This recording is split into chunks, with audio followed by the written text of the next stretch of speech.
I am Paul, 65 years old, and a structural engineer who spent decades building bridges across the Atlantic. But nothing prepared me for the day I had to tear down the very foundation of my own family to save my daughter. I flew in from Britain unannounced to surprise my daughter and her husband.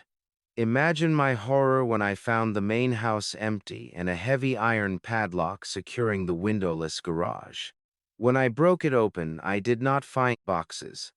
I found my brilliant 2-year-old daughter chained to a concrete pillar, whispering that her husband and his mother did this to her. Before I continue this story, let me know which city you are watching from in the comments below.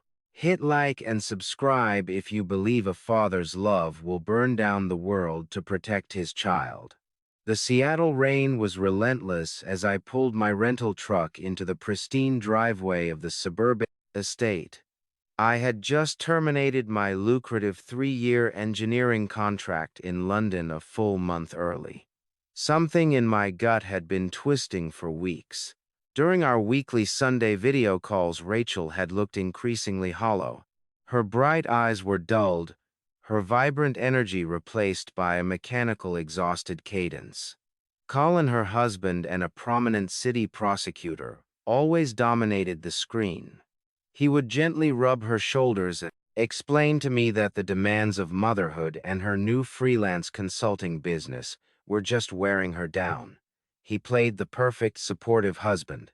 I wanted to surprise them, to take my grandson Leo to the park to cook a real meal for my daughter and let her sleep for a weekend.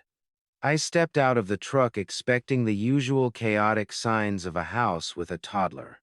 But the yard was immaculate, sterile. There were no plastic trucks on the lawn, no chalk drawings on the driveway.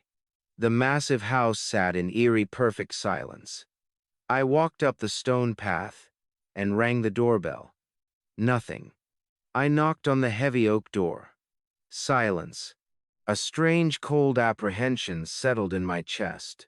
Colin's luxury sedan was missing, but Rachel's compact SUV was parked near the side fence. She had to be home. As I walked around the perimeter of the main house to check the backyard, I heard it. A rhythmic, metallic scraping sound. It was faint, muffled by the heavy rain, but distinct. It was not coming from the house. It was coming from the detached, windowless garage at the far end of the property. I approached the structure. It was an oversized, reinforced building Colin had insisted on constructing 2 years ago, claiming he needed a secure space for his classic car restoration hobby. As I got closer, the scraping sound stopped, replaced by a low, rhythmic wheezing. I reached the side entry door.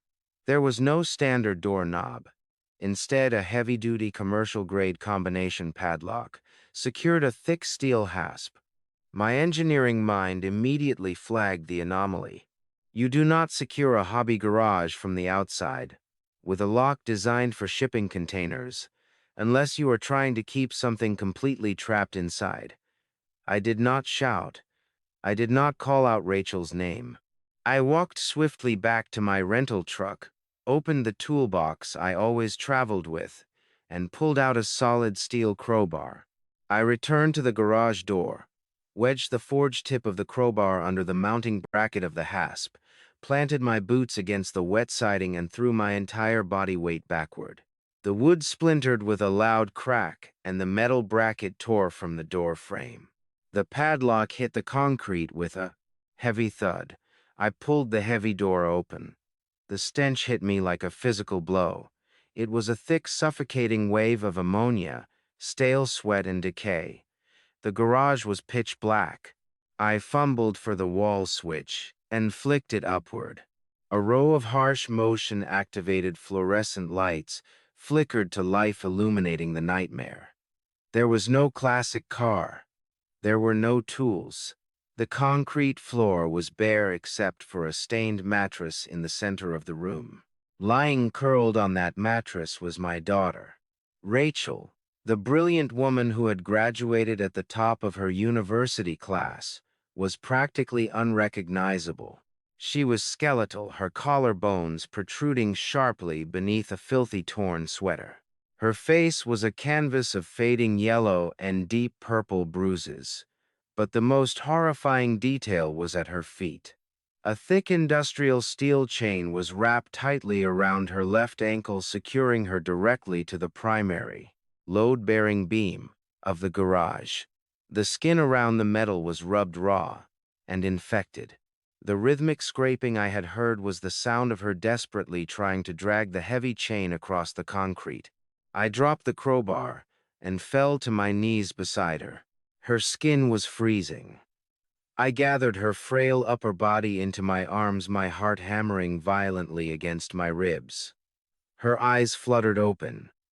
They were bloodshot and unfocused, completely blown wide with terror until she recognized my face. A weak, broken sob escaped her cracked lips. "Who did this?" I asked, my voice trembling with a rage I had never known existed. I reached for my phone to dial emergency services. Her cold, bony fingers weakly grabbed my wrist, stopping me. She shook her head frantically. The panic in her eyes was absolute. "No police," she whispered, her voice barely a dry rasp. "He owns them." "Who, Rachel? Tell me who." "It is Colin," she choked out, tears finally spilling over her bruised cheeks. "Colin and his mother Diane. They took my baby dad. They took Leo." The words paralyzed me. The perfect son-in-law. The respected city prosecutor who put criminals behind bars. The wealthy high society mother-in-law who hosted charity galas. They had locked my flesh and blood in a concrete box to rot. 1,000 questions raced through my mind. Why? How long? Where was my grandson? My mind raced to assemble the pieces of this horrific puzzle. The fatigue on the video calls was not motherhood. It was starvation. It was systematic, calculated torture happening right under my nose while I was thousands of miles away building bridges. I pulled off my heavy jacket and wrapped it tightly around her shivering shoulders. "We are leaving right now," I promised her, my voice turning to cold steel. "I am going to break this chain, and then I am going to break them." But before I could reach for the crowbar to attack the chain links, the environment shifted. A sharp electronic beep echoed from the ceiling. The motion sensor lights above us abruptly clicked off, plunging us back into the suffocating darkness. A second later, the deep mechanical grinding of gears outside broke the silence. I gently laid Rachel back down and rushed to the open door, looking out into the rain. The heavy wrought iron electronic driveway gate at the street entrance was slowly rolling shut, locking my rental truck inside the perimeter. We were no longer just discovering a crime scene. We were officially trapped inside one. I gathered my daughter into my arms. She weighed almost nothing. Her fragile bones pressed sharply against my chest as I carried her out of that toxic concrete box. The heavy iron gate at the end of the driveway was already halfway closed, gears grinding relentlessly in the heavy Seattle rain. I placed Rachel gently across the back seat of my rental truck, wrapping my thick work coat securely around her shivering body. I slammed the driver door shut, threw the transmission into gear, and pressed the gas pedal flat against the floorboards. The heavy engine roared. Metal screeched violently against metal as the thick steel grille of my truck smashed directly through the wrought iron gate. The sheer impact shattered both my front headlights instantly. The gate buckled, snapped off its hinges, and gave way. I was out on the dark suburban street, driving completely blind into the stormy night. I knew with absolute certainty that I could not take her to the local hospital. Colin was not just a lawyer. He was the deputy district attorney for the entire city. He had spent the last 5 years building a terrifyingly untouchable reputation in the courthouse. He dined with the chief of police on weekends. He played golf with the senior judges. He controlled the narrative of the city. If I walked into the local emergency room with his battered, emaciated wife, His people would lock down the building before a doctor even looked at her. They would arrest me for kidnapping under some fabricated warrant, and Rachel would disappear back into his custody forever. I had to think like an engineer building a bridge over unstable ground. I needed an off-the-grid solution. I needed a place outside his jurisdiction. 30 m outside the city limits sat a private trauma center hidden in an industrial park. I knew about this facility from my early days managing heavy construction crews near the shipyards. When a steel worker took a bad fall off the books, or a crane operator needed discreet medical attention, that is exactly where we went. They asked no questions as long as the cash was good. I steered the battered headlightless truck onto the deserted coastal highway, relying purely on the dim amber glow of the street lights and the lightning flashes to guide me. In the back seat, Rachel was completely silent. Her breathing was so shallow and uneven that I had to keep reaching my hand back just to feel the faint pulse at her cold neck. Every single mile felt like an agonizing eternity. I pushed the heavy engine as fast as I dared in the pitch-black rain, praying constantly that I would not get pulled over by a state trooper. We reached the private clinic just past midnight. I carried Rachel through the automatic sliding glass doors and slammed my high-limit corporate credit card directly onto the front reception desk. I demanded their absolute best trauma physician immediately, stating that money was no object. The triage nurses took one look at her bruised skeletal body and immediately rushed her into a secure private trauma bay in the back of the building.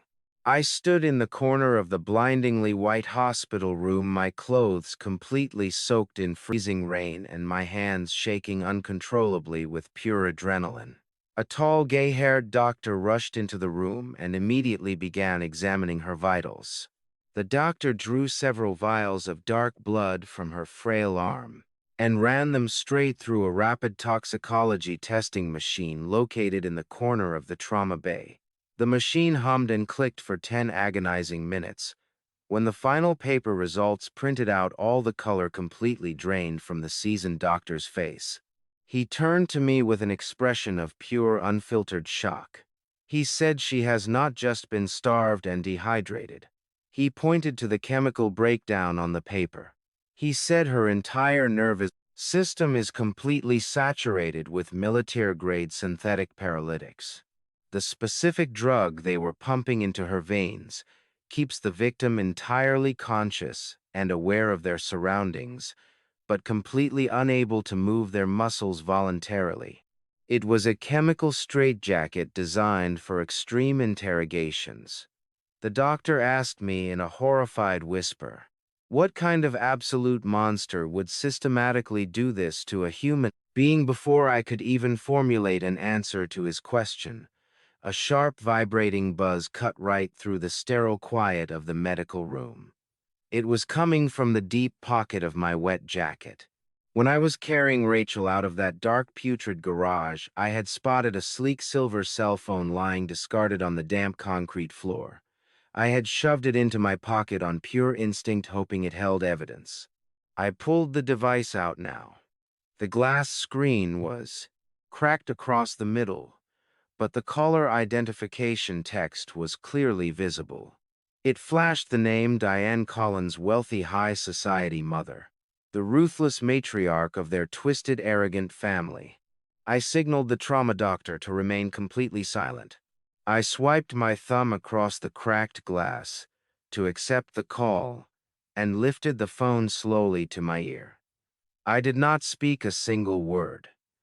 I just listened to the steady static of the connection. On the other end of the line, Diane spoke in a cold, impatient, and utterly sneering tone. She completely assumed I was her son on the other end. She asked if he had finished scrubbing the garage floor yet. She complained that the luxury real estate appraiser was arriving tomorrow morning at exactly 9:00. Her voice grew even colder as she commanded him to make sure there was absolutely no trace of the freak left on the property before they finalized the multi-million-dollar sale. The freak. That is exactly what this polished, wealthy woman called the beautiful mother of her own biological grandson. The sheer sociopathic calculation of her words made the blood freeze in my veins. This was not a crime of passion or a sudden violent outburst. They had planned this execution perfectly. They had systematically isolated my daughter, paralyzed her with untraceable military drugs, and were now actively preparing to sell her beautiful family home right out from under her while she slowly rotted away in a locked concrete cell. They were erasing her entire existence for profit. I quietly pressed the red button to end the call. The cracked screen went completely dark in my hand. I looked over at the trauma doctor, who was now rapidly preparing a massive syringe full of a chemical counteragent to slowly neutralize the dangerous paralytic in Rachel's bloodstream. The terrifying pieces of the puzzle were finally falling into place in my mind. The imported drugs, the forced isolation, the sudden rushed real estate sale. I needed to move incredibly fast. If the property appraiser was scheduled to arrive tomorrow morning, that meant Colin would be driving back to that dark garage tonight to finish his grim task. He was going to find the splintered wood. He was going to find the broken steel lock. He was going to find the broken steel lock. Empty iron chain on the floor. And the exact moment that corrupt prosecutor realized his victim had escaped, he would weaponize the entire police force to hunt us down before the sun even came up. I saved the audio file of Diane to my secure cloud server before the screen of the cracked phone could even fade to black. My thumb hovered over the device. That single minute of audio was the first real weapon I had in a war I did not even know I was fighting. The trauma doctor was still working frantically over my daughter, adjusting intravenous drips and monitoring the steady rhythmic beeping of the heart machine.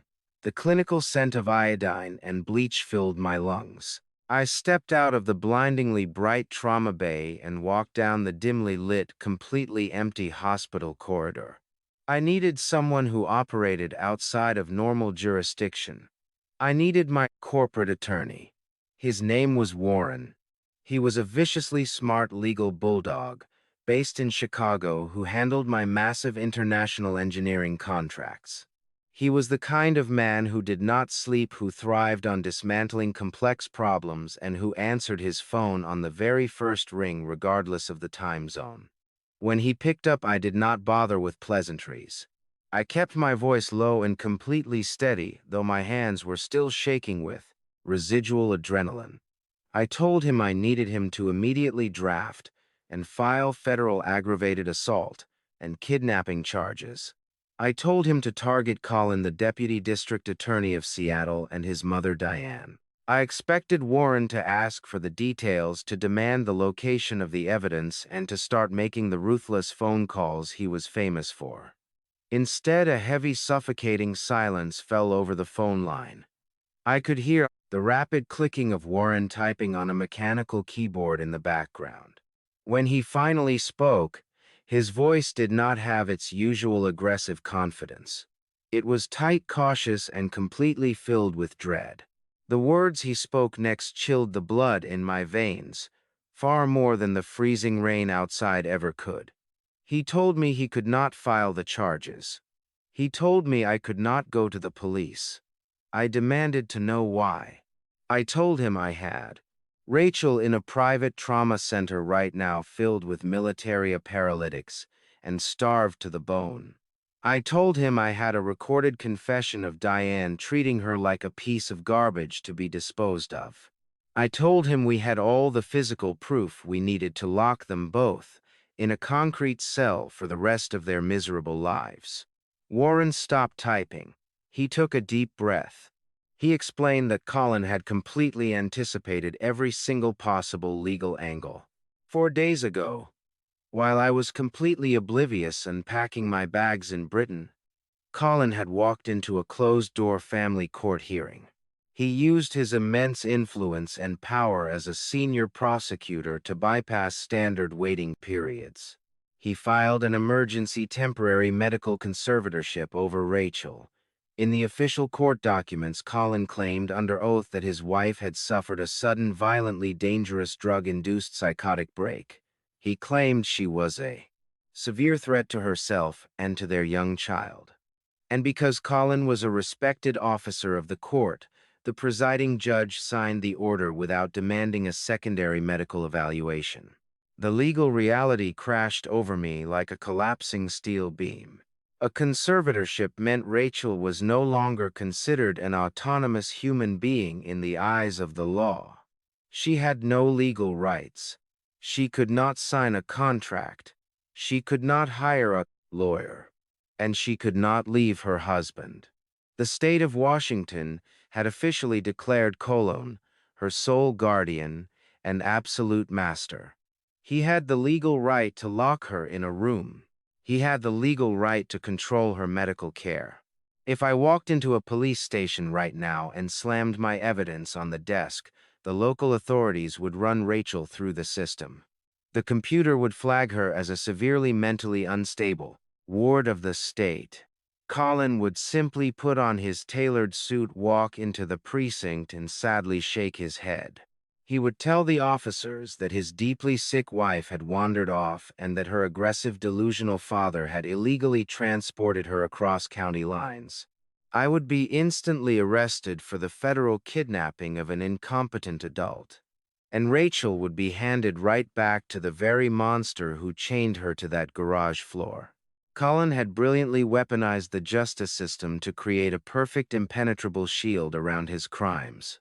I leaned my back against the cold hospital wall, feeling a wave of absolute nausea wash over me. But Warren was not finished.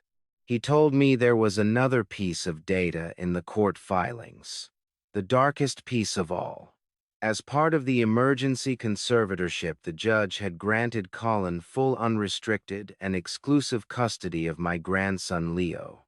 My chest tightened so painfully I could barely draw a breath.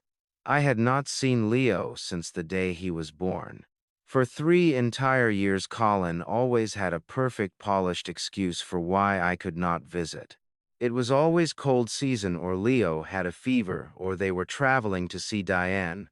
I had spent hours looking at digital photographs, sending expensive toys across the ocean, and desperately waiting for the day my engineering contract would end so I could finally hold my grandson. Now I understood the terrifying truth.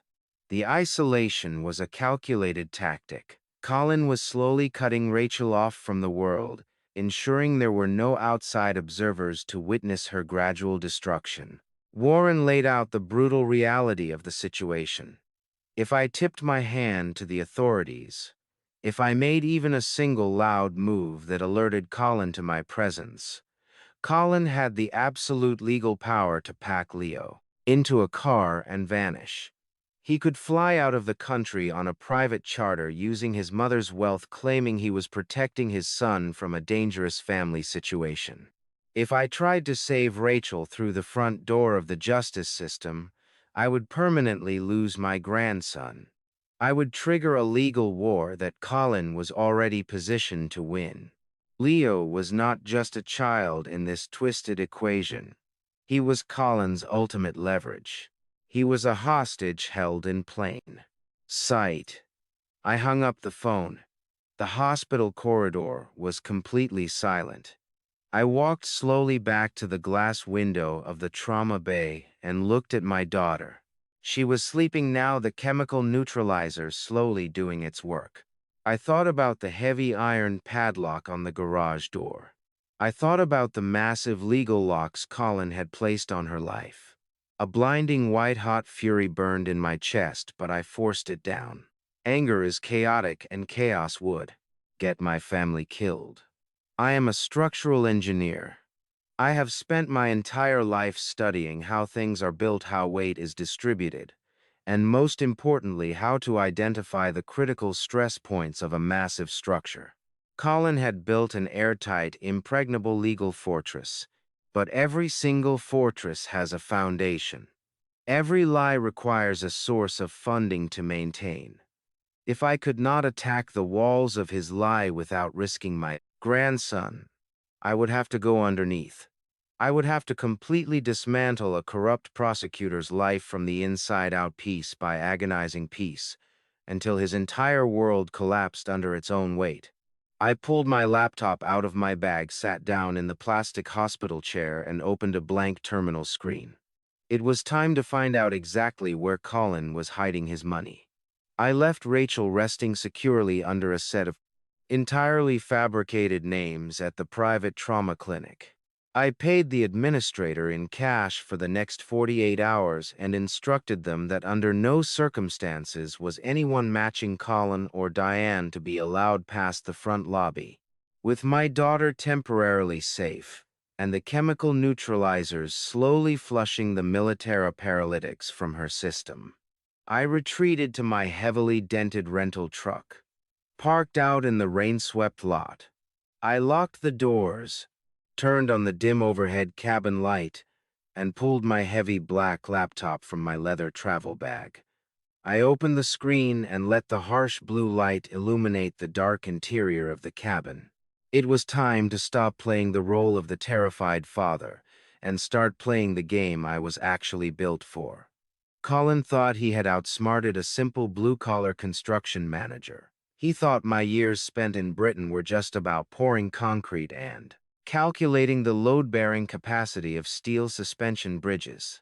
That was the cover story I allowed everyone, even Rachel, to believe, because my actual work required absolute discretion. What the arrogant deputy district attorney did not know was that modern structural engineering and global forensic accounting share the exact same fundamental principles. Both disciplines are about tracking hidden weight, identifying invisible stress points, and finding out exactly where a massive structure is bleeding pressure. For the past 3 years in London, I was not just building physical bridges over rivers. I was building highly classified predictive financial algorithms for international banking conglomerates to detect offshore money laundering. I tracked invisible money for a living, and Colin had just invited me into his vault.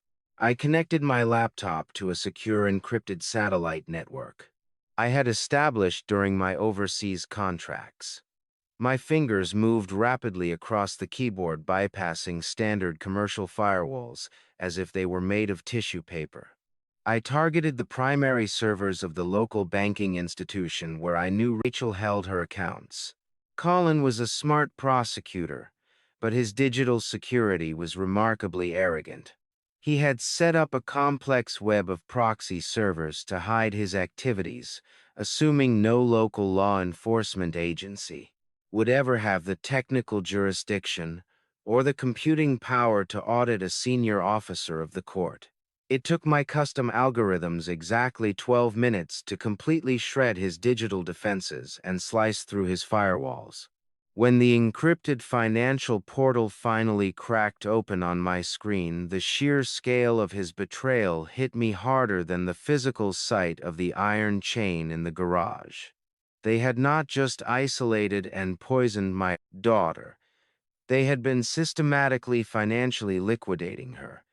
Rachel was the sole beneficiary of a massive maternal trust fund established by my late wife.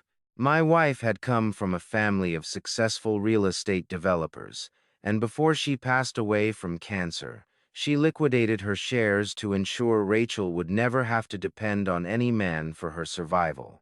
The trust fund was originally valued at $2.4 million.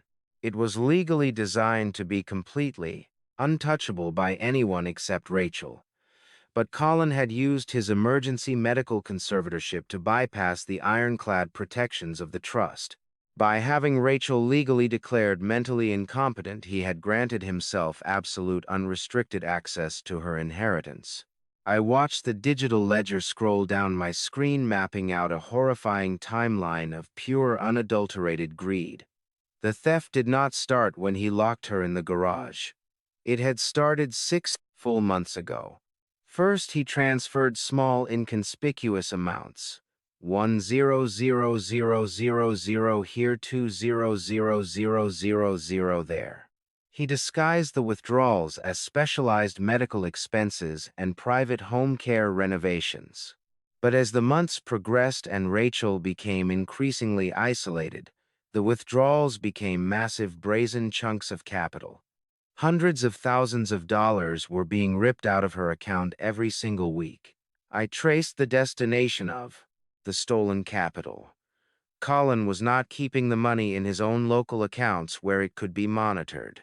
He was funneling every single stolen dollar through a sophisticated shell company registered under a fake corporate board. I ran the tax identification numbers of the shellless company through a global database. The trail led directly back to a high society antique import business owned entirely by his mother. Diane was using her polished upper-class storefront as a giant washing machine for my daughter's stolen inheritance. They were bleeding Rachel dry, turning her mother's life savings into inventory for an antique store, and preparing to sell her house right out from under her. They were going to leave her with absolutely nothing, trapped in a concrete box until her heart finally gave out from the paralytics. I looked at the bottom of the ledger. The trust fund was almost entirely depleted. There was only one transaction left. A final massive wire transfer of $800,000 was currently sitting in a pending status. It was scheduled to automatically clear and permanently disappear into Diane's offshore corporate accounts at exactly midnight tonight. That was the final piece of their plan. Once that money cleared, the trust would be empty. The house would be sold tomorrow morning and Rachel would become entirely disposable to them. I checked the clock on my dashboard. It was 11:45. I had 15 minutes before the transfer finalized. My initial instinct was to simply cancel the wire to yank the money back into Rachel's account. But if I did that, the bank would immediately generate an automated cancellation receipt. Colin would receive an email notification on his phone, and he would instantly know someone had breached his security. He would panic pack his bags, grab my grandson, and disappear into the wind before I could secure the child. I needed to trap the money without alerting the thief. I opened my proprietary coding terminal and wrote a specialized localized administrative freeze command. I did not cancel the transfer. Instead, I injected a ghost code directly into the receiving account's verification protocol. When midnight struck, the banking system would attempt to deposit the $800,000, but my algorithm would indefinitely suspend the funds in a digital purgatory. On Colin's end, the money would appear to have successfully left Rachel's trust fund, but it would never actually arrive in Dion's account. It would look exactly like a random catastrophic banking error.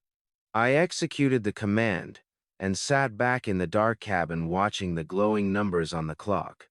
Midnight arrived. The system processed the wire. The money vanished. From the trust hit my invisible digital wall and froze completely in midair. I opened a secondary tracking program to monitor the IP addresses pinging the bank's main server. I did not have to wait long. Exactly 10 minutes later, a rapid succession of frantic, desperate login attempts flooded the server log. It was Colin.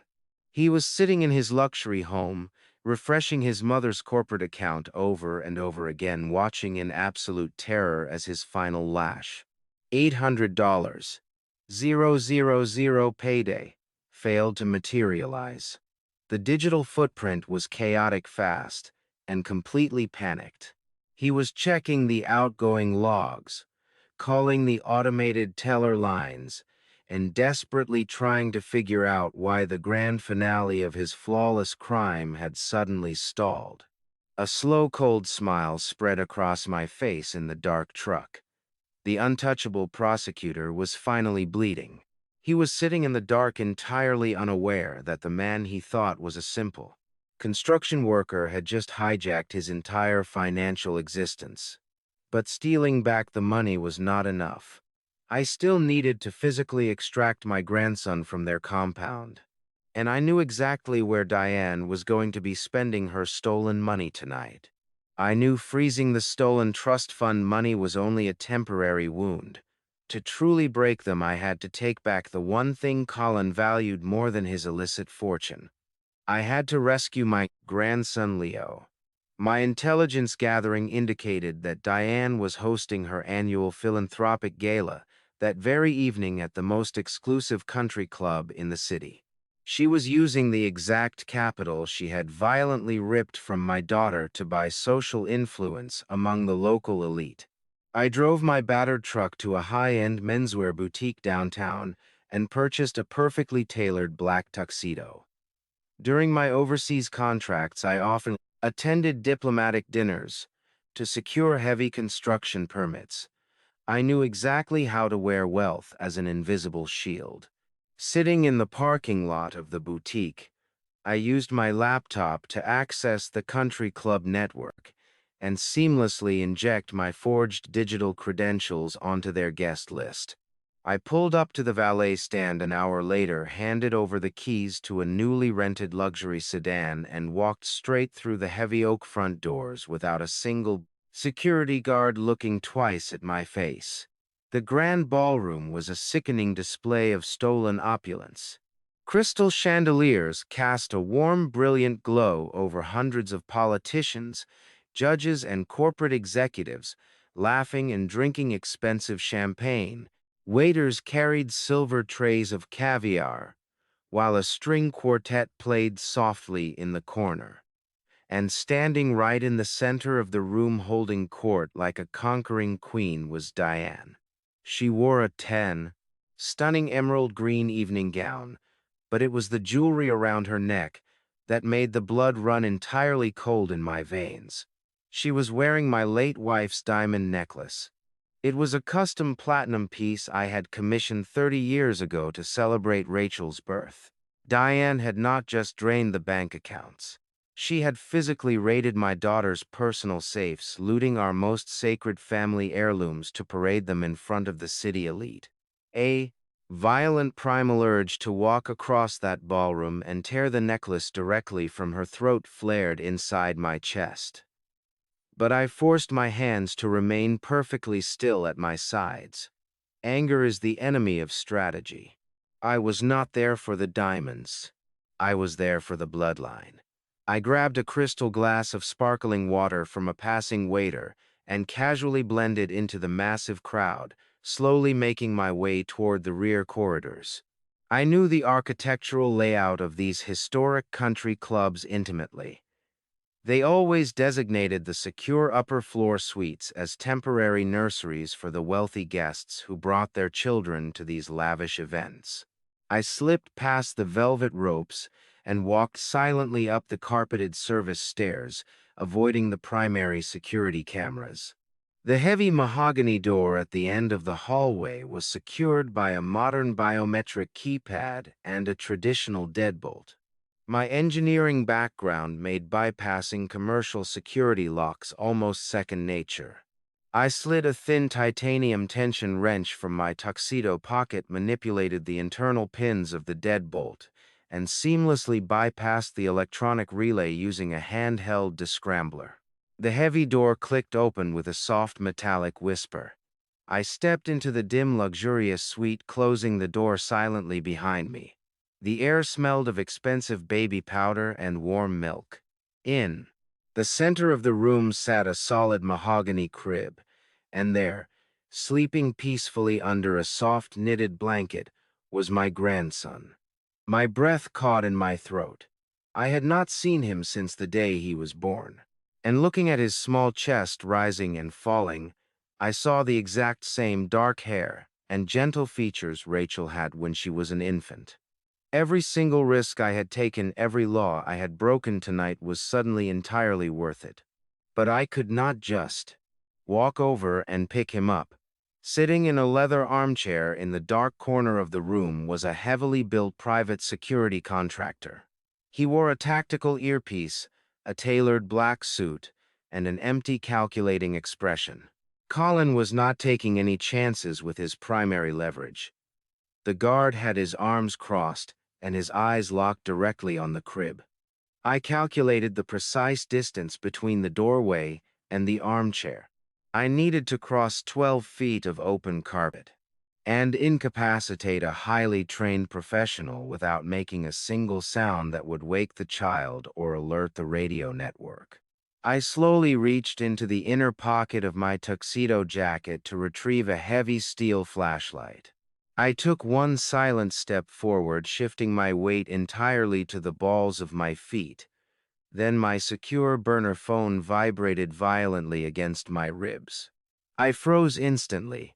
The guard shifted in his chair, turning his head slightly toward the door.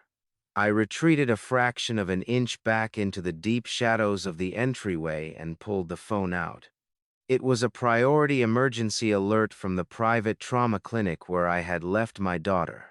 I pressed the device tightly against my ear, holding my breath. The voice of the hospital administrator was pure frantic panic.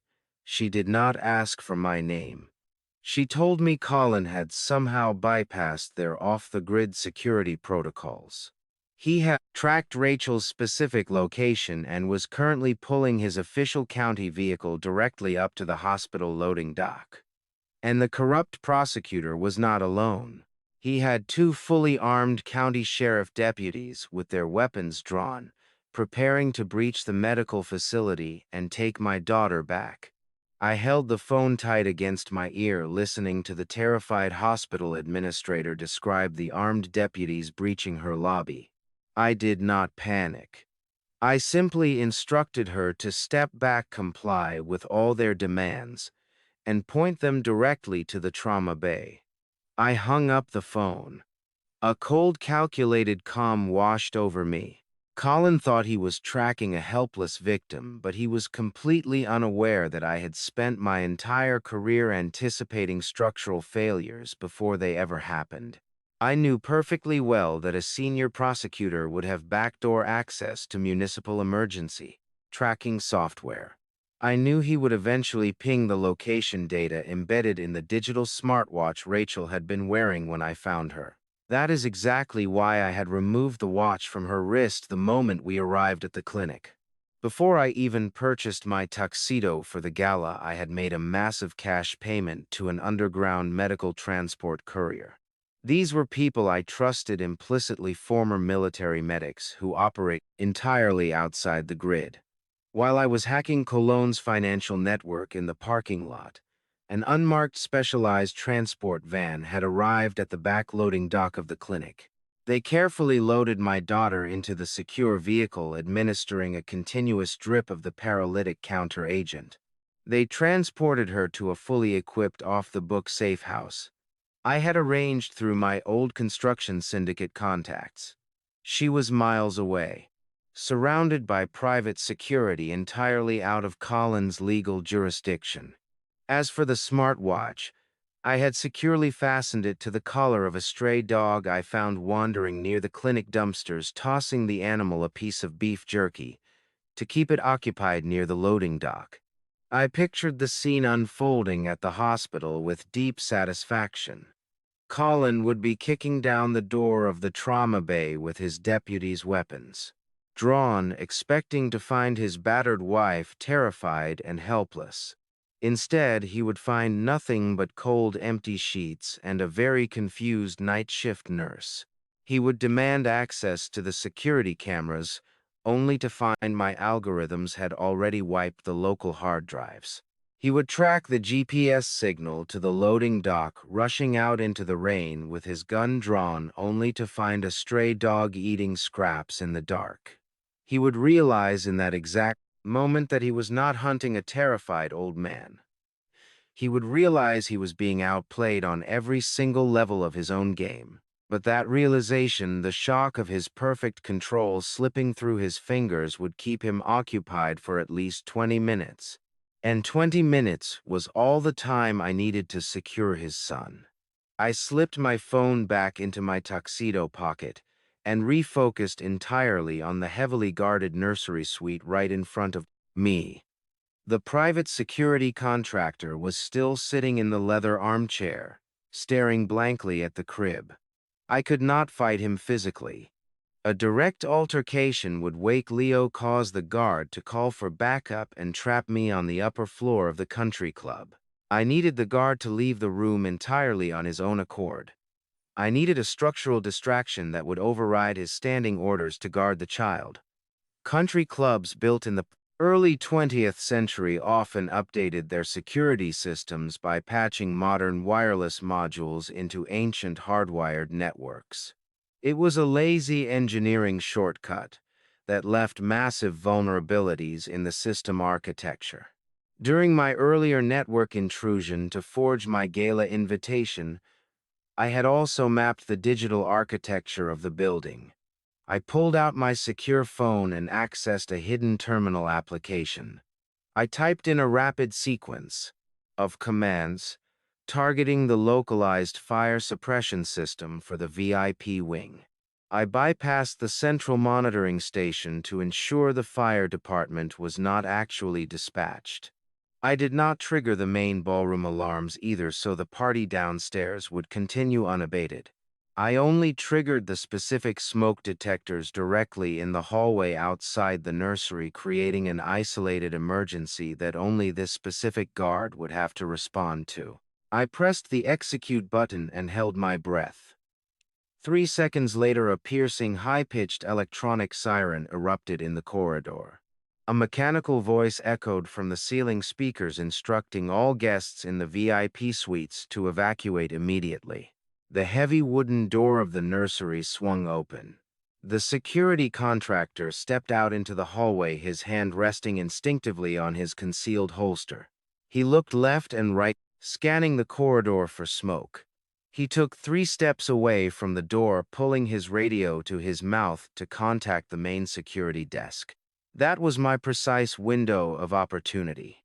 I moved out of the shadows with complete silent precision. Is greater than clears throat. Is greater than I slipped right behind the distracted guard and glided into the nursery room. The blaring alarm outside was loud, but the thick acoustic paneling of the suite muffled it just enough that Leo was only beginning to stir. I approached the mahogany crib. My heart hammered violently against my ribs, but my hands were completely steady. I reached down and scooped the warm, fragile weight of my grandson into my arms. I wrapped the thick knitted blanket securely around his small body, shielding him from the cold air and pressing his head gently against my shoulder. He let out a soft, sleepy murmur, but did not cry. I did not go back toward the hallway door. The guard would be returning in seconds once he realized there was no fire. I moved swiftly to the large bay window at the rear of the suite. I unlatched the heavy brass lock and slid the glass pane upward. The freezing Seattle rain blew directly into my face. Just outside the window was an old wrought iron fire escape attached to the brick exterior of the building. I climbed out onto the rusted metal platform, holding Leo incredibly tight against my chest with one arm while gripping the wet iron railing with my free hand. The descent was treacherous. The rusted metal stairs were incredibly slick with accumulated rainwater, and my leather dress shoes offered absolutely no traction on the smooth iron grates. Every single step down required calculated perfect balance. I moved methodically down the side of the massive brick building. The loud pulsing, music and the muffled laughter of the wealthy patrons at the charity gala inside were completely drowned out by the howling wind and the pouring rain whipping across my face. I kept my body angled carefully against the brick wall, using my own frame to protect Leo from the harsh elements. My shoulder burned with the sheer physical effort of holding a heavy toddler with one arm while managing my own body weight on a slippery ladder. I was completely focused on reaching the ground safely, blocking out every other thought in my mind. I reached the final landing. The ground was only 10 feet below me. I carefully lowered the release ladder, letting it slide down until it hit the soft, wet grass of the country club gardens. I climbed down the remaining steps and finally felt the solid earth beneath my boots. A massive wave of relief washed over me. I had him. I had successfully extracted the final piece of Colin's leverage. I turned toward the dark treen, preparing to disappear into the night and make my way back to my rented sedan. But as I took my very first step into the manicured garden, the entire world exploded in blinding white light. Four massive industrial H-halogen floodlights, positioned strategically around the perimeter of the lawn, snapped on simultaneously. The intense artificial daylight completely blinded me. I froze in place, instinctively turning my body to shield the sleeping child in my arms. The heavy rain looked like silver needles cutting through the brilliant beams of light. I was completely exposed, pinned exactly in the center of the manicured lawn with absolutely nowhere to run. And then through the blinding glare, I heard the distinct metallic click of a weapon being readied to fire. The brilliant white light from the industrial H-halogen floodlights was absolutely blinding. I stood completely frozen in the center of the manicured lawn, holding my sleeping grandson tightly against my chest. The heavy Seattle rain fell in freezing sheets, plastering my hair to my forehead and soaking completely through my tailored tuxedo.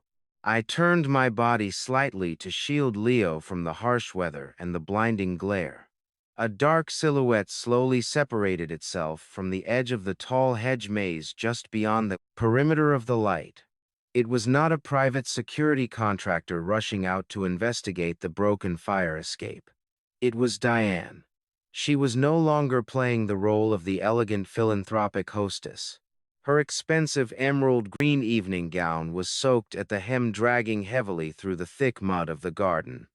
The custom platinum and diamond necklace that had belonged to my late wife glittered coldly around her neck, but my eyes were entirely focused on her right hand. She was holding a matte black semi-automatic handgun fitted with a long cylindrical suppressor. The metallic click I had heard was the sound of her thumb casually disengaging the safety mechanism. She stepped into the edge of the light and raised the weapon. Her voice cut clearly through the sound of the falling rain, entirely devoid of her usual polished upper-ass accent. She told me to put the boy down on the grass. Immediately, I looked at the suppressed weapon and then directly into her cold, dead eyes. In that exact moment, the final missing pieces of the puzzle I had been assembling all night locked into their terrifying final configuration. Stealing a trust fund was a sophisticated white-collar crime, but you do not chain your own daughter-in-law to a concrete floor just for money. You do that when you are desperately trying to hide a massive, violent secret. I kept my voice completely steady, projecting it over the sound of the storm. I told her I knew the truth about the shell company. I told her I knew her high society antique business was not just washing my daughter's stolen inheritance. It was a massive financial clearinghouse. It was laundering millions of dollars in illicit cash for a heavily armed regional narcotics syndicate. That was the real secret Rachel had discovered. My daughter was a brilliant financial consultant. She had noticed the subtle discrepancies in the household accounts and traced the shell company back to its violent roots. Diane realized Rachel was a catastrophic threat to a multi-million-dollar cartel operation. The iron chain in the garage was never just about cruelty. It was a temporary holding cell. They needed Rachel incapacitated and discredited with a fake psychiatric hold until they could figure out how to dispose of her permanently without drawing a federal investigation. Diane did not flinch or deny the accusation. She admitted it freely, taking another step closer into the blinding light. She coldly stated that Rachel was always far too smart for her own good, constantly sticking her nose into ledgers where it did not belong. She raised the suppressed barrel of the handgun, pointing it directly at the center of my chest. She warned me that my engineering, algorithms, and my hacked bank accounts meant absolutely nothing if I was bleeding out on the lawn. She demanded my grandson one last time, promising she would make my death relatively painless if I simply handed him over and walked away. She intended to kill me quietly, bury me on the vast estate grounds, and take the child back upstairs before the charity gala even ended. I did not drop to the wet ground. I did not beg for my life. I adjusted, the weight of my grandson in my left arm shielding his small head against my shoulder. With my right hand, I reached very slowly into the deep interior pocket of my soaked tuxedo jacket. Diane tensed immediately, preparing to pull the trigger, assuming I was drawing a concealed weapon. Instead, I pulled out a thick manila folder wrapped tightly in clear waterproof plastic. I tossed it directly at her expensive designer heels. It landed with a heavy, wet thud on the soaked grass right between us. I told her to look closely at the document. I explained that it was the unredacted preliminary autopsy report of Dr. Aries. He was the corrupt medical examiner she and her son had bribed with hundreds of thousands of dollars to sign the fraudulent psychiatric evaluation. He was the man who gave them the legal power to lock Rachel in that dark garage. Diane froze in place.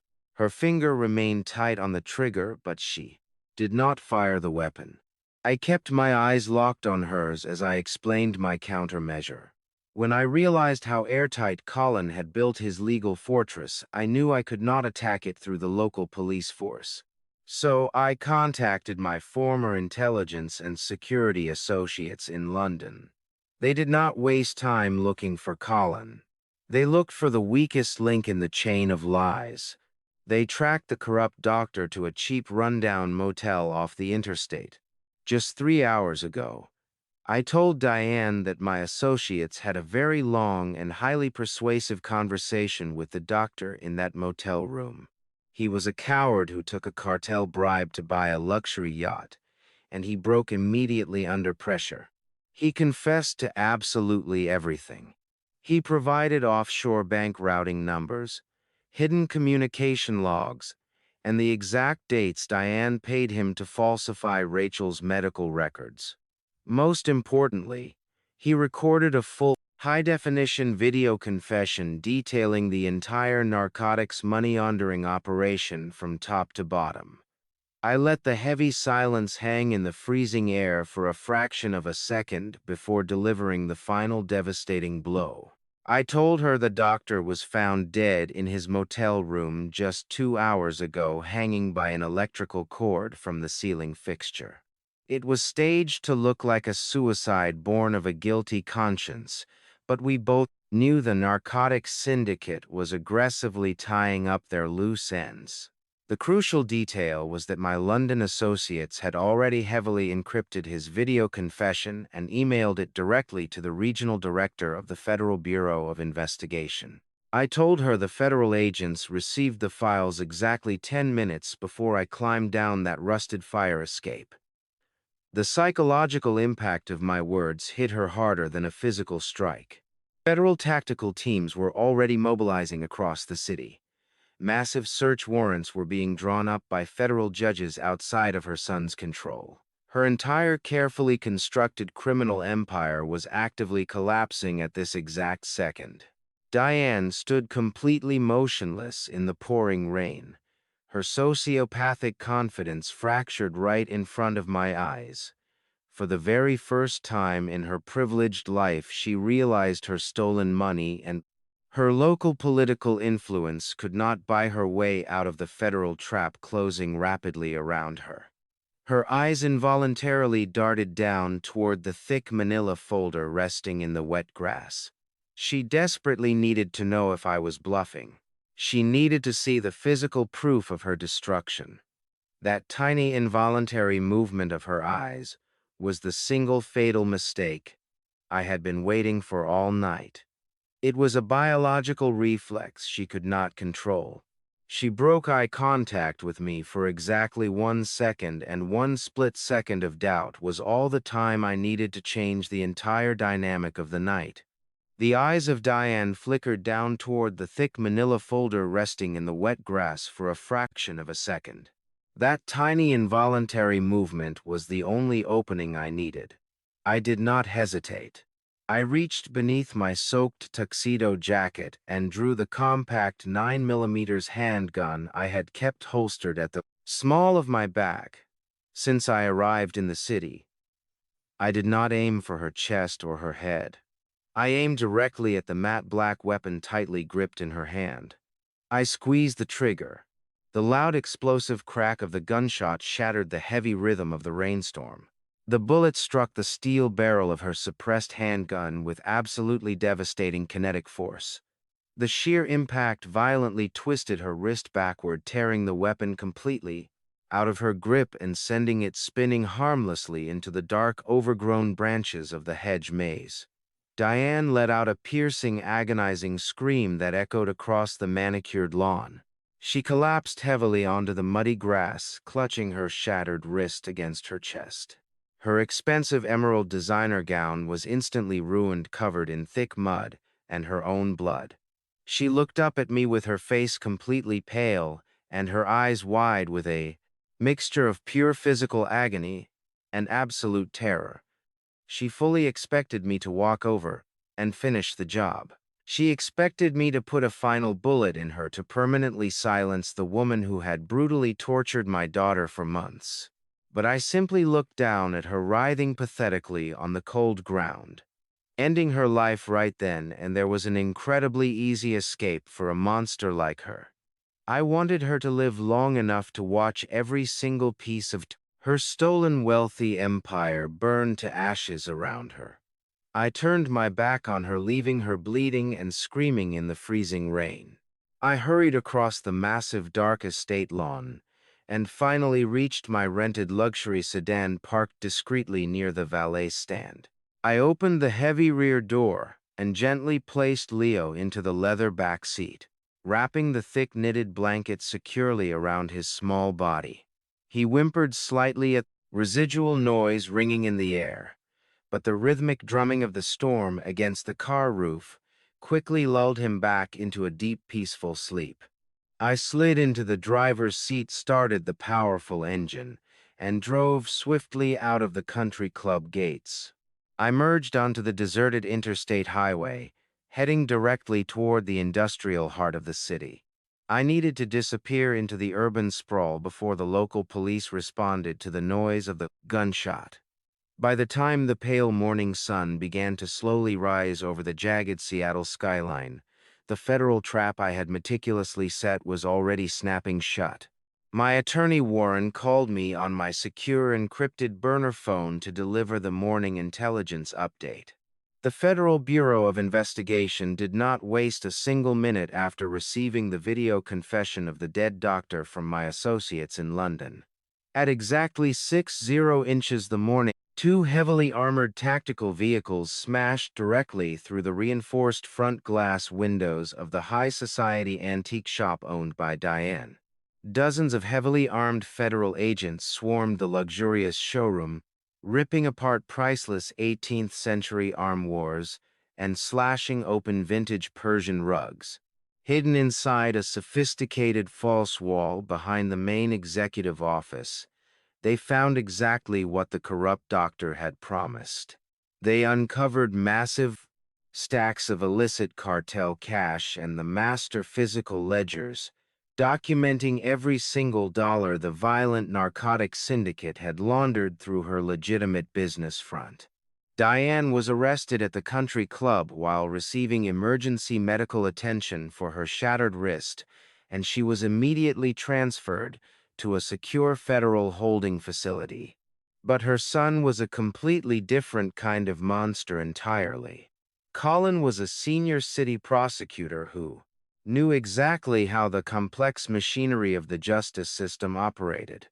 He knew how to effortlessly manipulate the media narrative, and he always had an airtight backup plan. When the explosive news of the federal raid broke across the city, Colin did not rush to the defense of his mother. He did the exact opposite. He immediately contacted his vast network of corrupt local judges and federal contacts to rapidly secure a preemptive immunity deal for himself. He called an emergency press conference on the grand marble steps of the municipal courthouse. He wore a sharp dark suit and a perfectly fabricated expression of absolute devastation. He stood in front of dozens of local news cameras and publicly threw the woman who gave birth to him directly under the bus. He claimed under oath that he had absolutely no idea about her involvement with the dangerous narcotics cartel. He wiped a highly practiced fake tear from his eye and told the silent reporters that his mother had ruthlessly manipulated his busy schedule as a dedicated public servant to hide her massive criminal enterprise. He painted himself as the tragic, unaware victim of a deeply disturbed family matriarch. He even claimed she was the one who insisted on locking Rachel away, lying to him about the severe medical nature of her mental condition. It was a masterful sociopathic performance designed entirely to save his own prestigious career and protect his stolen hidden fortune. But the corrupt prosecutor did not stop at simply clearing his own name in the press. He knew I had successfully rescued Leo, and he knew I was the invisible architect pulling the strings behind the sudden catastrophic destruction of the criminal empire of his mother. He decided to weaponize the entire state police force against me to eliminate his final problem. Using his unrevoked administrative authority as a deputy district attorney, he bypassed all standard verification protocols and personally authorized an emergency Amber Alert across the entire state of Washington. He broadcasted my name, my physical description, and the license plate of my original rental truck to every single law enforcement agency in the region. He branded me on national television as a heavily armed and incredibly dangerous fugitive who had violently kidnapped his infant son from a secure location. Suddenly, every digital highway billboard, every local radio station, and every highway patrol computer was actively hunting me. I immediately abandoned the luxury sedan in a crowded long-term airport parking garage and paid an off-duty private driver in cash to take me to the industrial outskirts of the city. I arrived at a rundown Cashinley motel, hidden deeply within the rusted shipping yards. The off-the-books medical transport team had successfully relocated Rachel to this secondary safe location hours ago. I unlocked the heavy door and walked into the dimly lit motel room carrying my sleeping grandson. Rachel was sitting up in the cheap double bed. She looked incredibly frail, and her skin was pale, but her eyes were finally clear and focused as the chemical counter-agents completely flushed the military paralytics from her nervous system.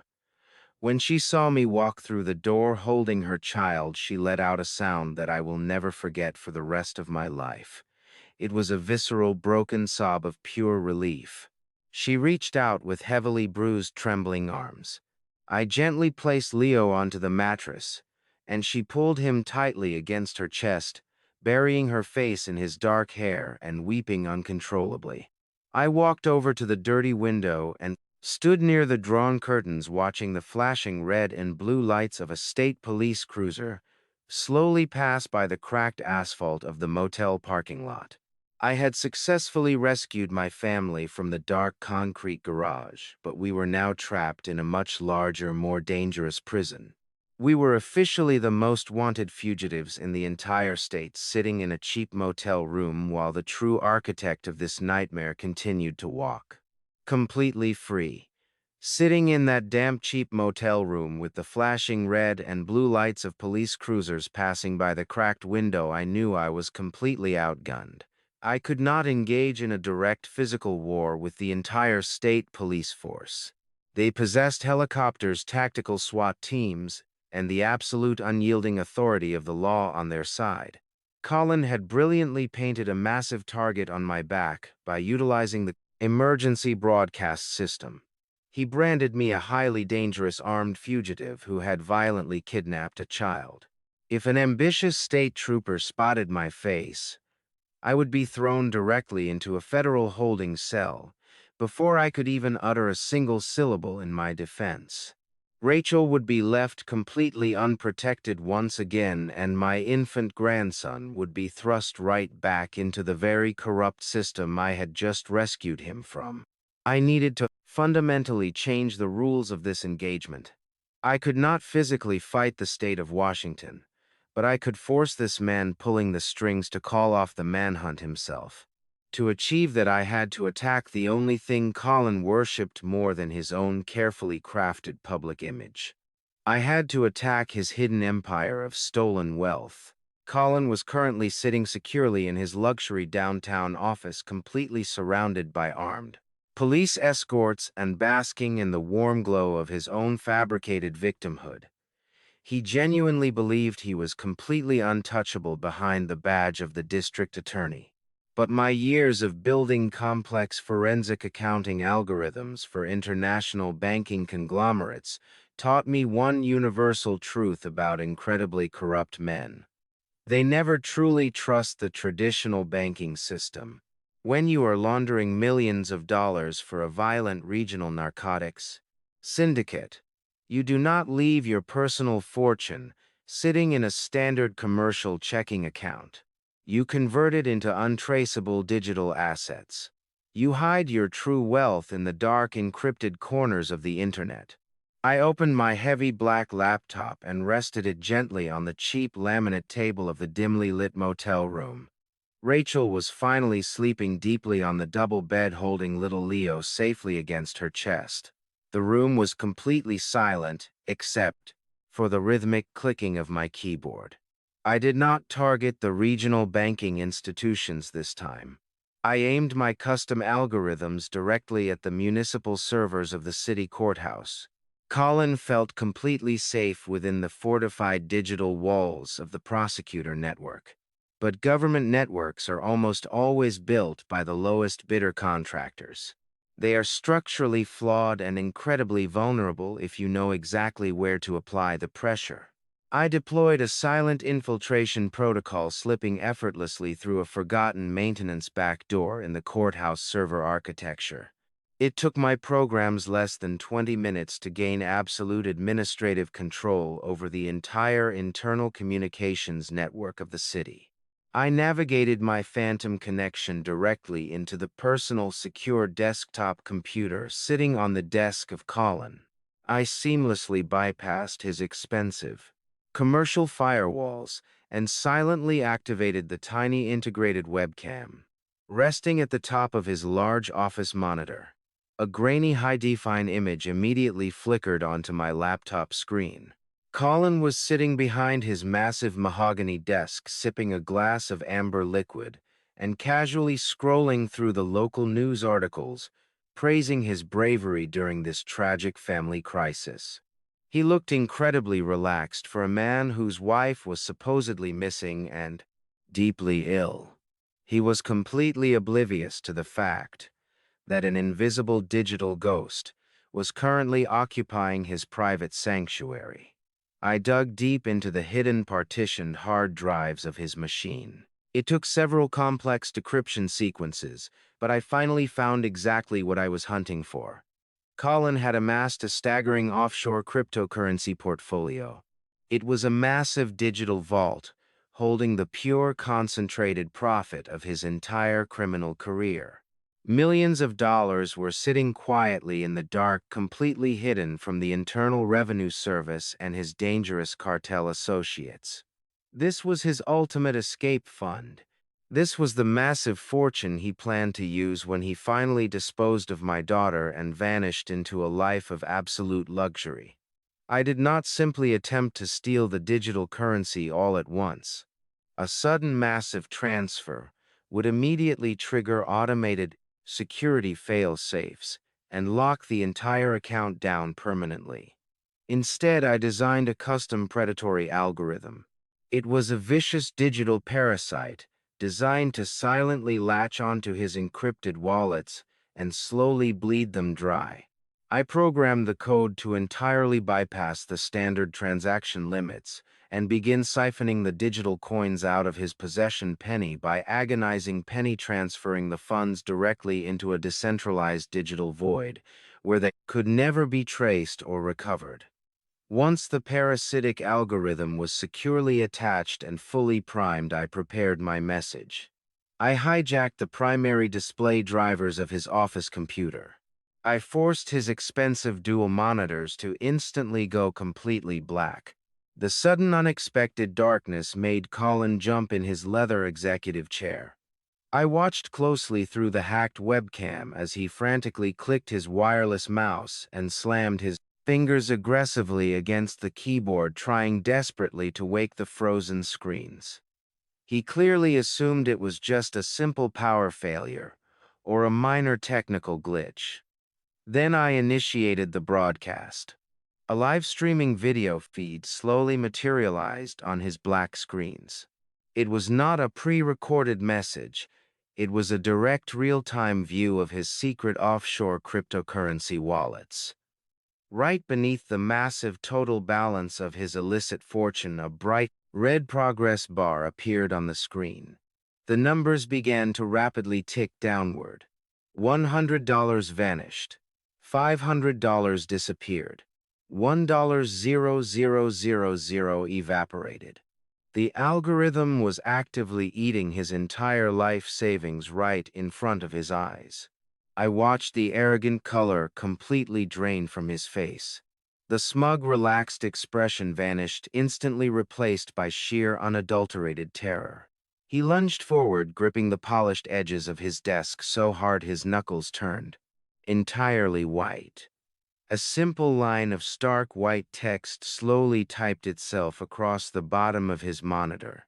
It informed him that the extraction algorithm was permanent and could not be stopped by rebooting the system or unplugging the internet connection. It clearly stated that his entire secret fortune would be reduced to absolute zero in exactly 90 minutes. There was only one possible way to halt the irreversible process.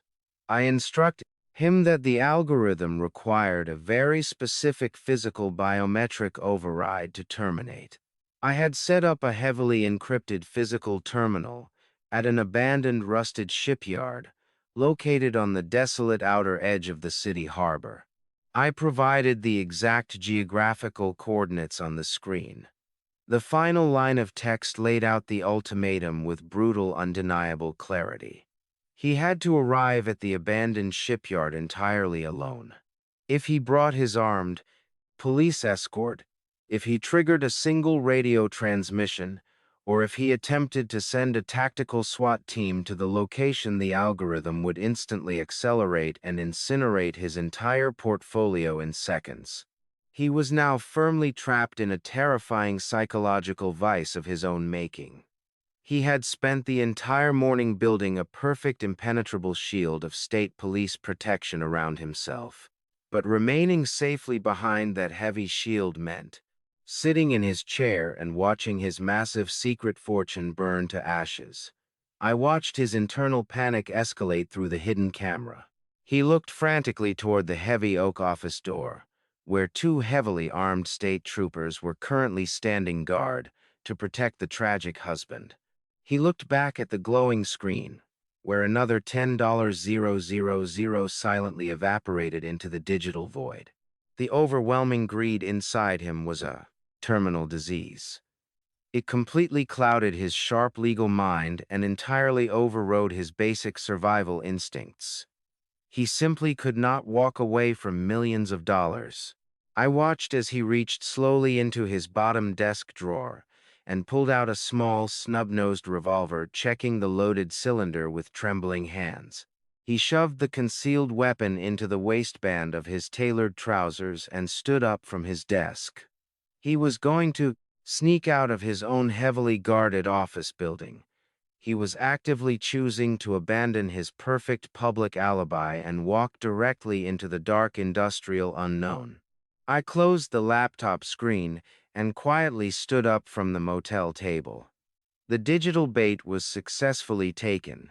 The corrupt hunter was successfully lured out of his impenetrable fortress. It was time for me to leave the safety of the motel room and prepare the final stage at the rotting shipyard. The abandoned commercial shipyard was a desolate graveyard of rusted iron and forgotten industry located on the absolute furthest edge of the city harbor. The freezing coastal rain drummed a heavy, relentless rhythm against the hollow steel hulls of decaying cargo vessels docked in the black water. The harsh wind howled through the towering mechanical shipping cranes, creating a terrible sound that resembled grinding metal teeth in the dark. I stood completely still beneath the massive shadow of a broken gantry crane, allowing the freezing rain to wash over my face. In front of me sat an overturned heavy industrial oil barrel. Resting flat on top of the rusted circular metal surface was my black laptop. The screen cast a pale, harsh blue light into the damp, swirling fog. I waited in the absolute silence of the isolation. I knew, with absolute certainty, that he was coming. A man, possessed by that extreme level of pure financial greed, could never simply walk away from his secret illicit fortune. He would willingly risk his pristine career, his personal freedom, and his own life to save his millions. 30 agonizing minutes passed before a pair of dim halogen headlights finally cut through the thick coastal fog.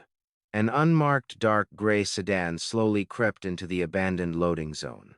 The heavy tires crunched loudly over broken glass, discarded shell casings, and rusted bolts scattered across the cracked asphalt.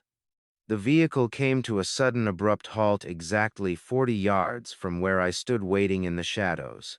The engine was violently cut off, and the headlights went completely dark, plunging the yard back into shadows. The driver's side door opened with a sharp metallic creak that echoed across the empty docks. Colin stepped out into the freezing, violent storm. He was completely alone. He had voluntarily abandoned his massive state police escort and sneaked out of his secure legal fortress exactly as I knew he would. He wore a dark waterproof trench coat pulled tightly over his expensive tailored suit. But the polished, arrogant, confident aura of the untouchable deputy district attorney was completely eradicated. He looked frantic, desperate, and incredibly dangerous. He walked slowly toward the pale blue light of the laptop screen, his boots splashing heavily in the deep, oily puddles. In his right hand he held a small silver snub-nosed revolver.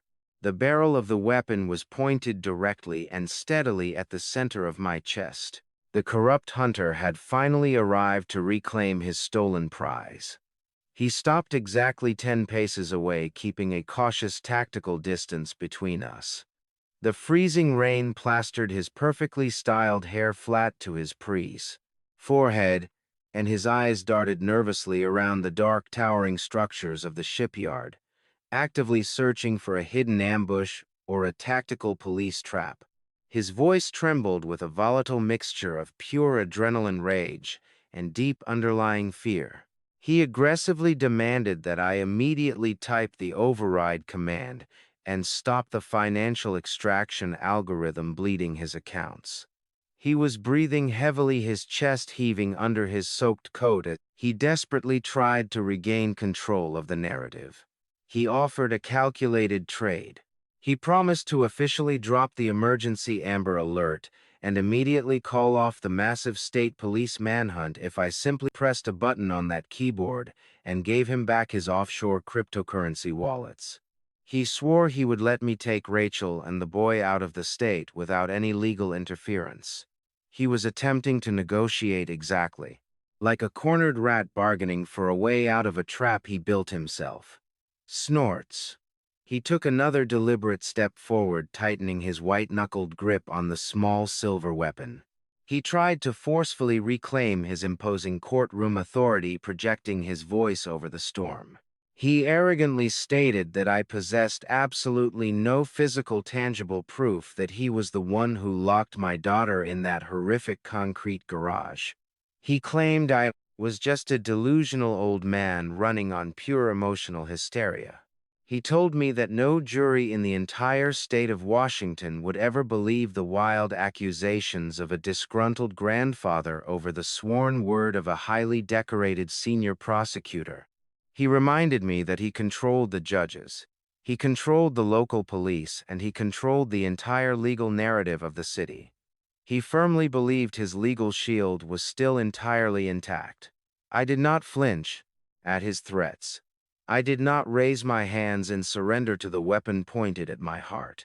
I did not even look down at the glowing laptop screen resting on the steel barrel between us. Instead, I slowly tilted my head back and looked high up into the freezing rain, staring directly toward the massive rusted gears of the towering shipping crane looming directly above our heads. I kept my voice incredibly calm, entirely cold, and completely level, projecting it clearly over the loud sound of the howling wind and the crashing waves. I told him he was absolutely right about the jury. I told him I did not need physical proof for a courtroom trial because we were never going to see the inside of a courtroom. I explained that his intricate web of legal lies and his perfect public facade were entirely useless out here in the dark. I finally lowered my gaze and looked down at the glowing laptop. The screen was not actually displaying a complex hacking terminal. It was not displaying a cryptocurrency extraction progress bar at all. It was displaying a very simple audio equalizer interface, with a bright red recording indicator flashing steadily in the top corner.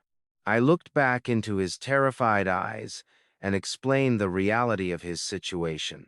I told him that the predatory algorithm currently draining his monies was entirely automated and could never be stopped. It was serving as a highly encrypted broadband transmitter. Everything he had just said to me, every single threat, every admission of framing me, and every desperate negotiation to trade his son for his illicit fortune had been captured perfectly by the high-defin microphone built into the machine. I reached out with a steady, deliberate hand and firmly tapped the heavy plastic space bar on the keyboard. I tapped the heavy plastic space bar on the keyboard. The fake audio equalizer interface instantly vanished from the bright, glowing screen. It was immediately replaced by a stark black command terminal displaying 3 active digital connection nodes. I looked directly at Colin and spoke with absolute crystal clarity over the howling coastal wind. I told him he was currently broadcasting live on the Emergency Ethics Channel of the Washington State Bar Association. I told him the second connection was a direct encrypted uplink to the Regional Field Office of the Federal Bureau of Investigation, and the third connection was directly patched into the personal mobile phone of the district attorney himself. The absolute silence that followed my words was heavier and colder than the freezing rain pounding against the concrete docks.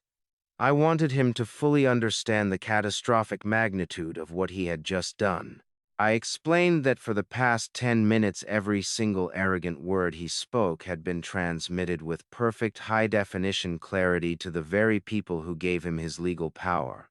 They heard him explicitly admit to faking the medical conservatorship. They heard him confess to locking my love daughter in that horrific freezing garage. They heard him acknowledge the multi-million-dollar narcotics laundering operation run by his mother.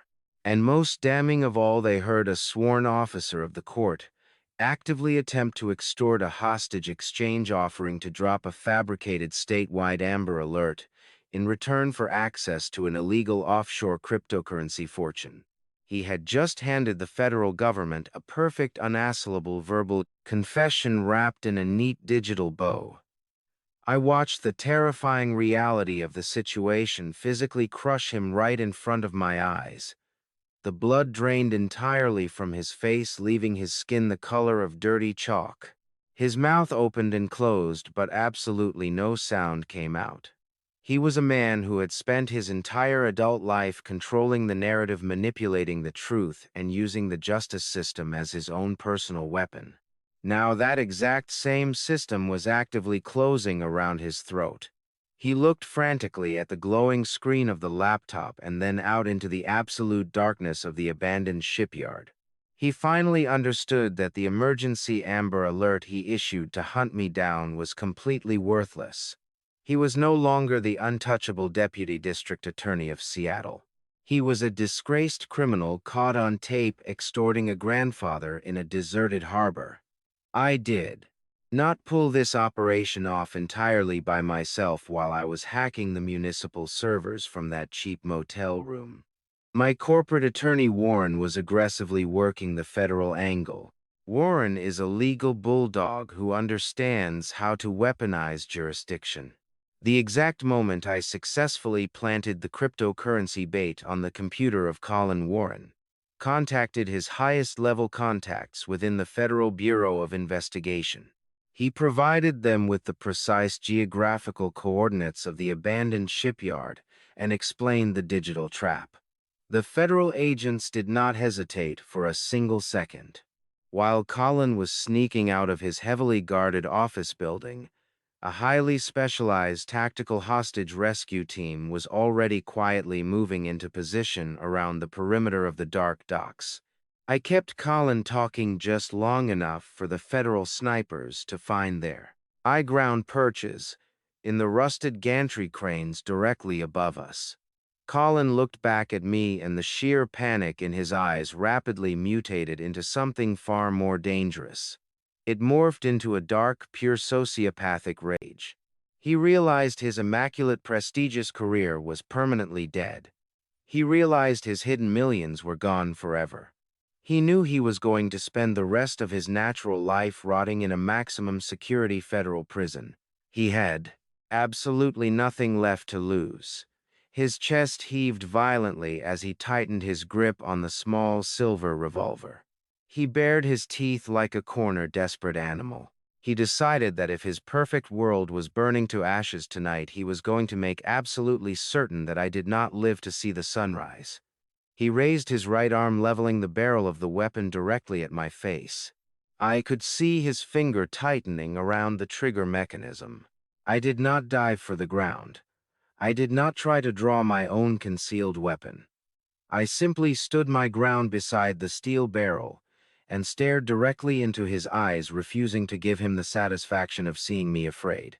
I knew I was not standing alone in the dark. Before the hammer of his revolver could strike the firing pin, a massive, deafening crack echoed from the top of the towering shipping crane above us. It was not the sound of a standard handgun. It was the devastating supersonic boom of a high-caliber sniper rifle. The impact was instantaneous and incredibly violent. A specialized tactical round smashed directly into the right shoulder of Colin with the raw kinetic force of a speeding freight train. The heavy bullet completely shattered his collarbone and neutralized his entire arm in a fraction of a second. The sheer momentum of the heavy sniper round spun his body violently in a circle. The silver Averlade bullet his entire arm. Revolver flew entirely out of his paralyzed hand, splashing harmlessly into the dark, freezing water of the harbor. Colin let out a blood-curdling shriek of pure, absolute agony. His knees buckled instantly, and he collapsed hard onto the wet, oil-stained concrete of the shipyard. He rolled onto his side, clutching his severely ruined shoulder as dark blood rapidly mixed with the freezing rain pouring down around him. His cries of intense pain echoed pathetically against the rusted metal hulls of the massive cargo ships. The trap was completely sprung. The exact second Colin hit the ground, the entire abandoned shipyard was suddenly bathed in blinding, chaotic light.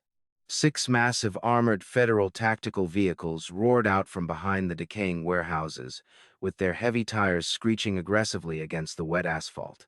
Intense blue and red emergency strobes pierced through the thick coastal fog, illuminating the docks like an active war zone.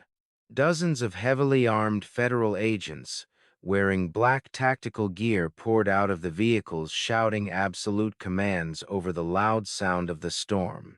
They moved with terrifying military precision, completely surrounding the bleeding, corrupt prosecutor with assault rifles raised and red laser sights painted directly on his chest. I stood completely still, stepping back from the rusted steel barrel as the agent swarmed the area. A senior tactical team leader approached the laptop, verifying the active audio transmission before shutting the heavy lid. 2 agents roughly grabbed Colin by his uninjured arm, dragging him up from the freezing puddle and slamming his face hard against the steel hood of an armored truck. They did not treat him like a respected colleague of the court. They treated him exactly like the violent cartel associate he truly was. They ratcheted heavy steel handcuffs around his wrists, completely ignoring his agonizing screams about his shattered shoulder. I watched the federal agents strip away the last remaining pieces of his arrogant dignity. The man who had chained my brilliant daughter to a cold garage floor was now bound in heavy iron himself, bleeding and crying in the mud. The false Amber Alert he issued was already being officially canceled across the entire state network.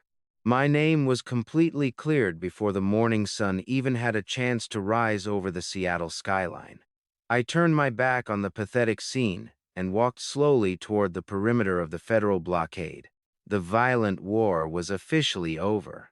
I needed to get back to that cheap motel room. I needed to hold my infant grandson and tell my daughter that the absolute monsters who tortured her were finally locked inside a cage they could never escape. The morning sun broke through the heavy Seattle clouds, casting a cold, bright light over the city. It was the first time in 3 years that I felt the tight, suffocating grip of anxiety begin to loosen in my chest. The physical violence was over. Colin was currently lying in a secure medical ward at the Federal Detention Center. His shattered shoulder was bolted together with surgical steel, and his right wrist was handcuffed permanently to the iron bed frame. He was stripped of his tailored suits, his expensive watches, and his untouchable title. His mother, Diane, was locked in a subterranean holding cell facing a mountain of federal indictments. The Bureau of Investigation did not just charge her with financial fraud. Because she was moving millions of dollars for a violent armed cartel, the federal prosecutors hit her with domestic terrorism and international drug trafficking charges. She was going to spend the rest of her natural life breathing recycled prison air. But putting the monsters in cages did not automatically fix the massive structural damage they had done to my family. Rachel was currently resting in a secure safe house holding my grandson Leo, and slowly regaining her physical strength, but legally she was still trapped. In the eyes of the state of Washington, she was still considered a deeply unstable, incompetent ward of the state. I could not let that completely fabricated lie stand for another 24 hours. The physical war was won at the shipyard, but the legal war was just beginning. It was time to completely tear down the fraudulent legal foundation Colin had built. I did not go to the courthouse myself. I sent Warren.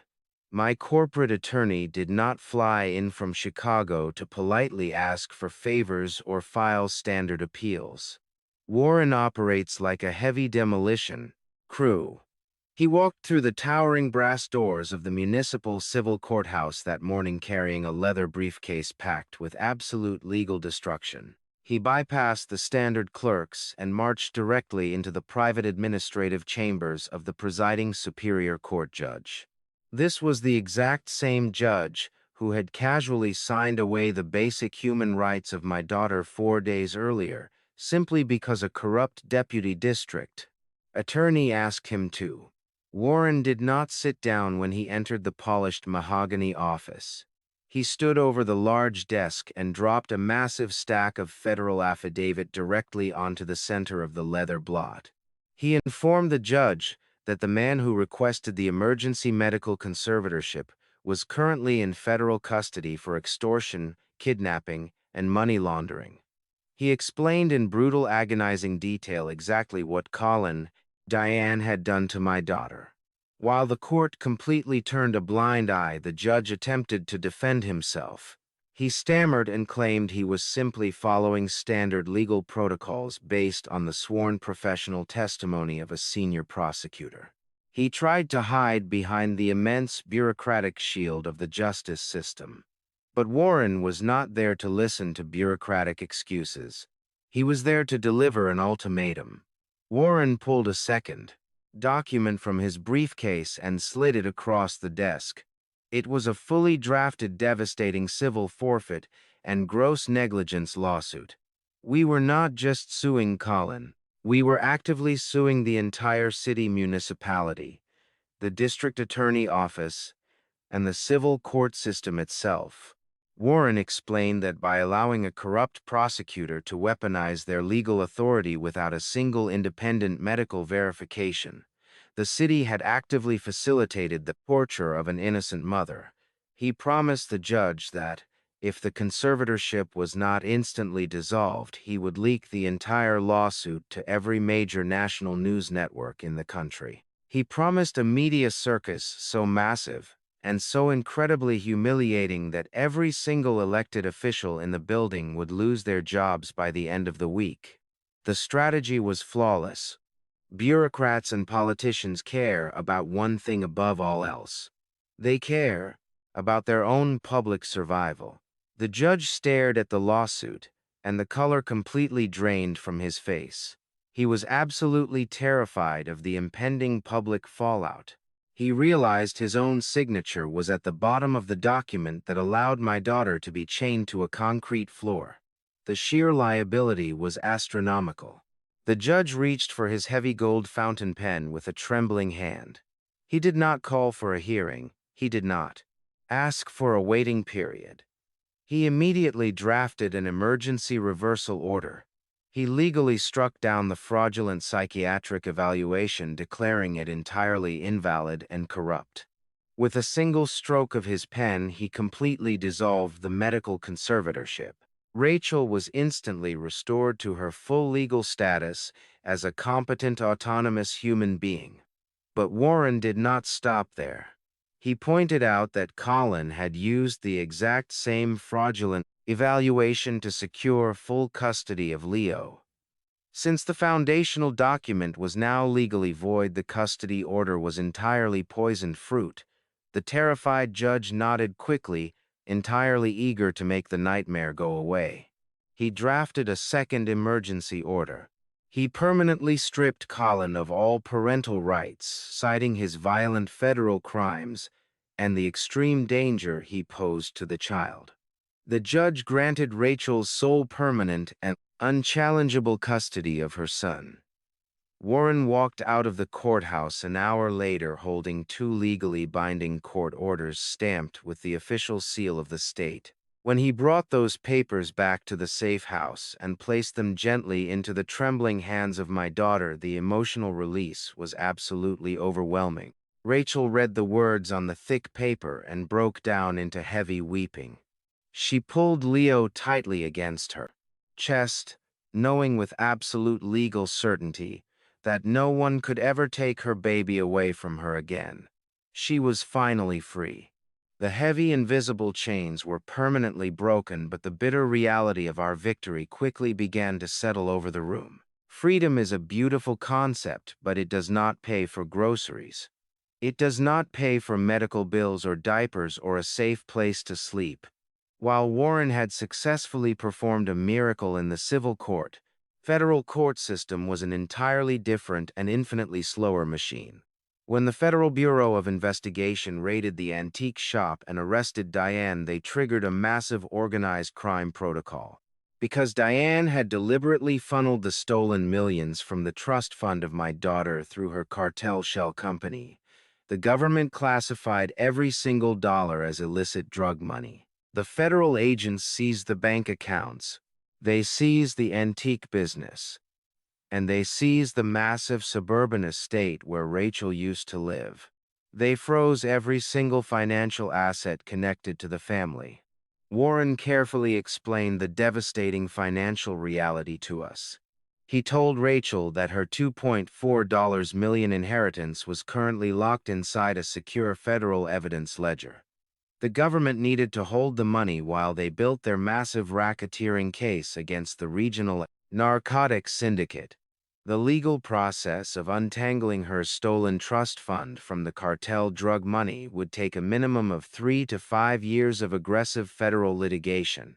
Even the residential house was locked down as an active crime scene and could not be sold or lived in. And the offshore cryptocurrency fortune that I had drained from the secret accounts of Colin was gone forever. I had deliberately sent those digital coins into a decentralized void to force his hand at the shipyard. I could never retrieve that money without proving I had committed massive federal cyber crimes to get it. Rachel sat on the edge of the bed, clutching her legal papers in one hand and her sleeping son in the other. She looked up at me with tired, hollow eyes. She was officially a free woman. She was the sole guardian of her beautiful boy. She had survived a nightmare that would have broken almost anyone else. But as the afternoon sun faded outside the window, the terrifying truth remained. The corrupt prosecutor and his sociopathic mother had successfully destroyed her entire financial existence before they fell. She was completely, entirely, and legally bankrupt. We had won the war, but we were standing in the smoking ruins of her life, with absolutely nothing left but each other. I sat across from Warren at the small kitchen table of the safe house, watching Rachel sleep in the other room. The federal government had locked her entire inheritance inside an evidence vault and told us to wait for years while they built their criminal case. But I am not a man who waits for bureaucrats to dictate the survival of my family.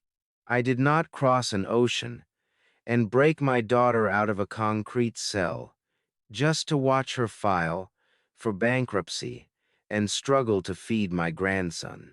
I told Warren we were not going on the defensive anymore. If Colin and Diane had built their fraudulent empire using my daughter as a shield, then we were going to take the entire castle. Warren opened his thick leather briefcase and poured hundreds of pages of financial records across the table. We spent the entire night drinking black coffee and hunting for a structural flaw in their corporate architecture. The regional narcotics syndicate did not just keep their illicit money in offshore cryptocurrency wallets or antique store safes. A criminal enterprise of that massive scale needs to eventually wash its cash through clean, legitimate assets. We discovered that Diane had used her extensive high society connections to establish a premium luxury real estate firm. This firm operated entirely above board on paper, purchasing incredibly valuable commercial and residential properties right in the heart of the city.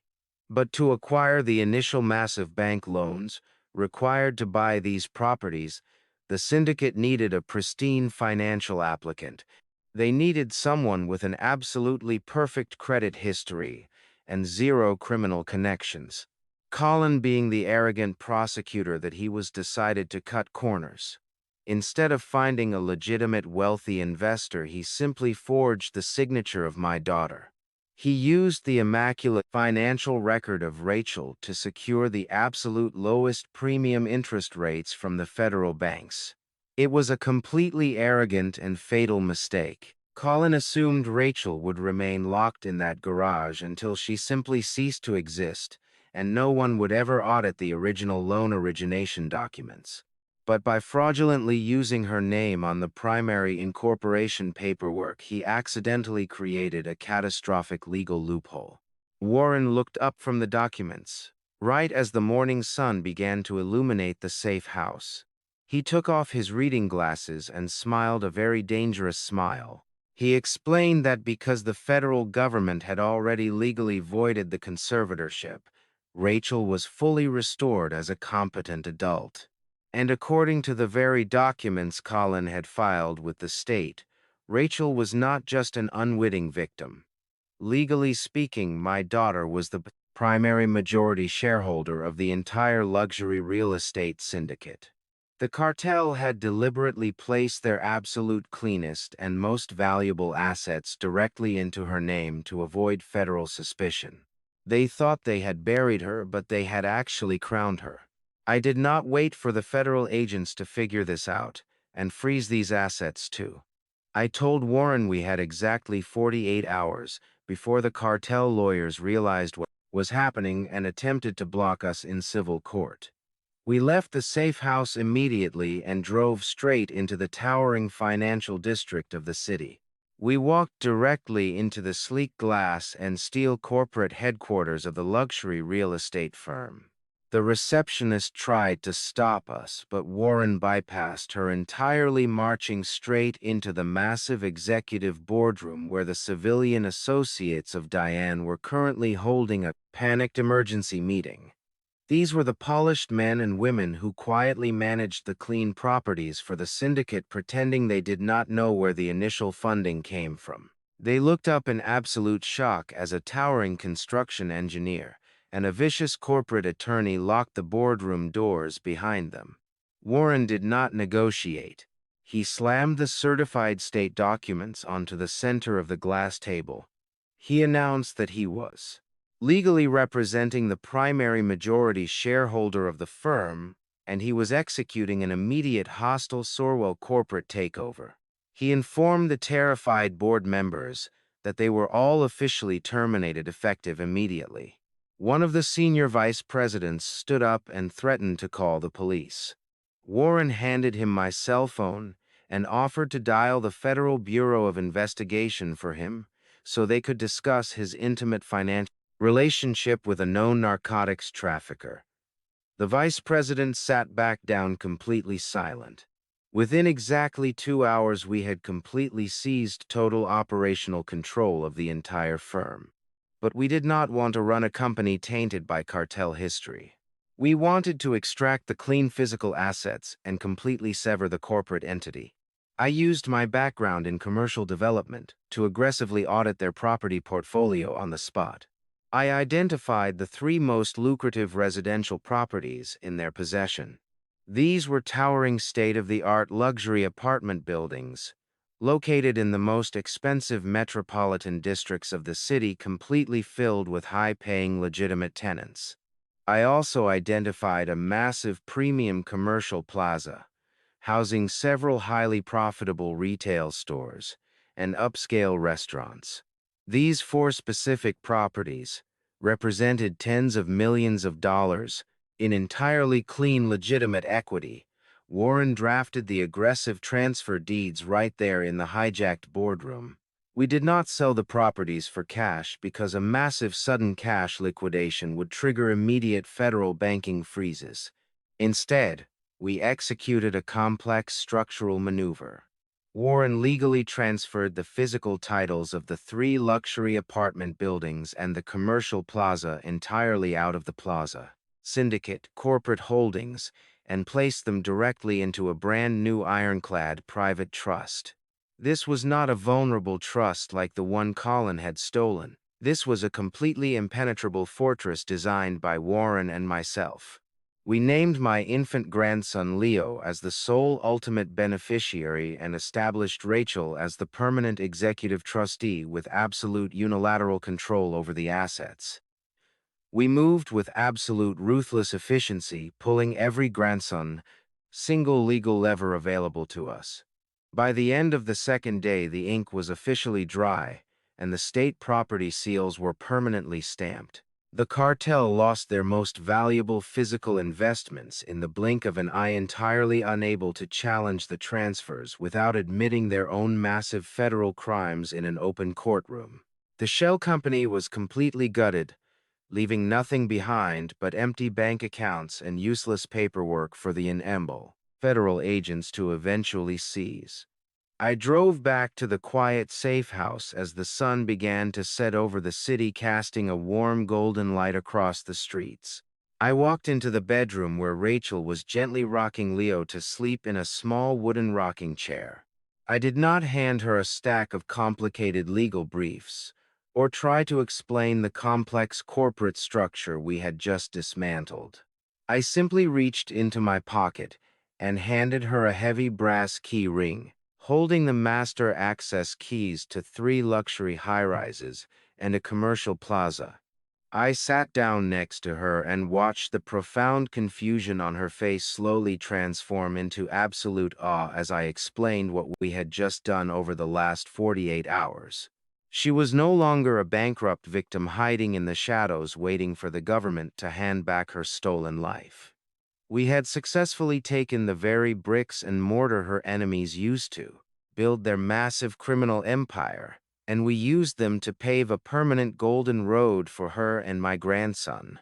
She looked down at the brass keys shining in her hand, and then she looked up at me with tears of pure gratitude streaming down her face. The financial destruction Colin and Diane intended for her was completely reversed. Rachel was now one of the wealthiest property owners in the entire city, and there was absolutely nothing her abusers could do to stop it. 6 months had passed since the violent storm at the abandoned shipyard and the hostile takeover of the corporate syndicate.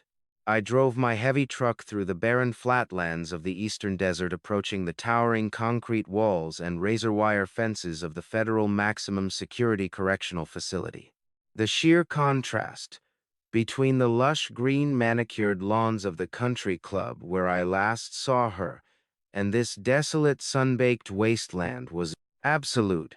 I walked through 3 separate, heavily fortified security checkpoints, emptying my pockets and submitting to the cold mechanical searches. The harsh fluorescent lights buzzed loudly overhead, and the sharp chemical smell of industrial bleach and unwashed bodies hung thick in the stagnant air. Heavy steel doors slammed shut behind me with a sickening metallic finality.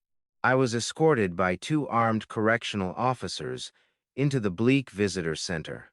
Taking my seat in a cold metal chair, bolted firmly to the concrete floor, a thick pane of smudged bulletproof glass separated me from the empty chair on the other side.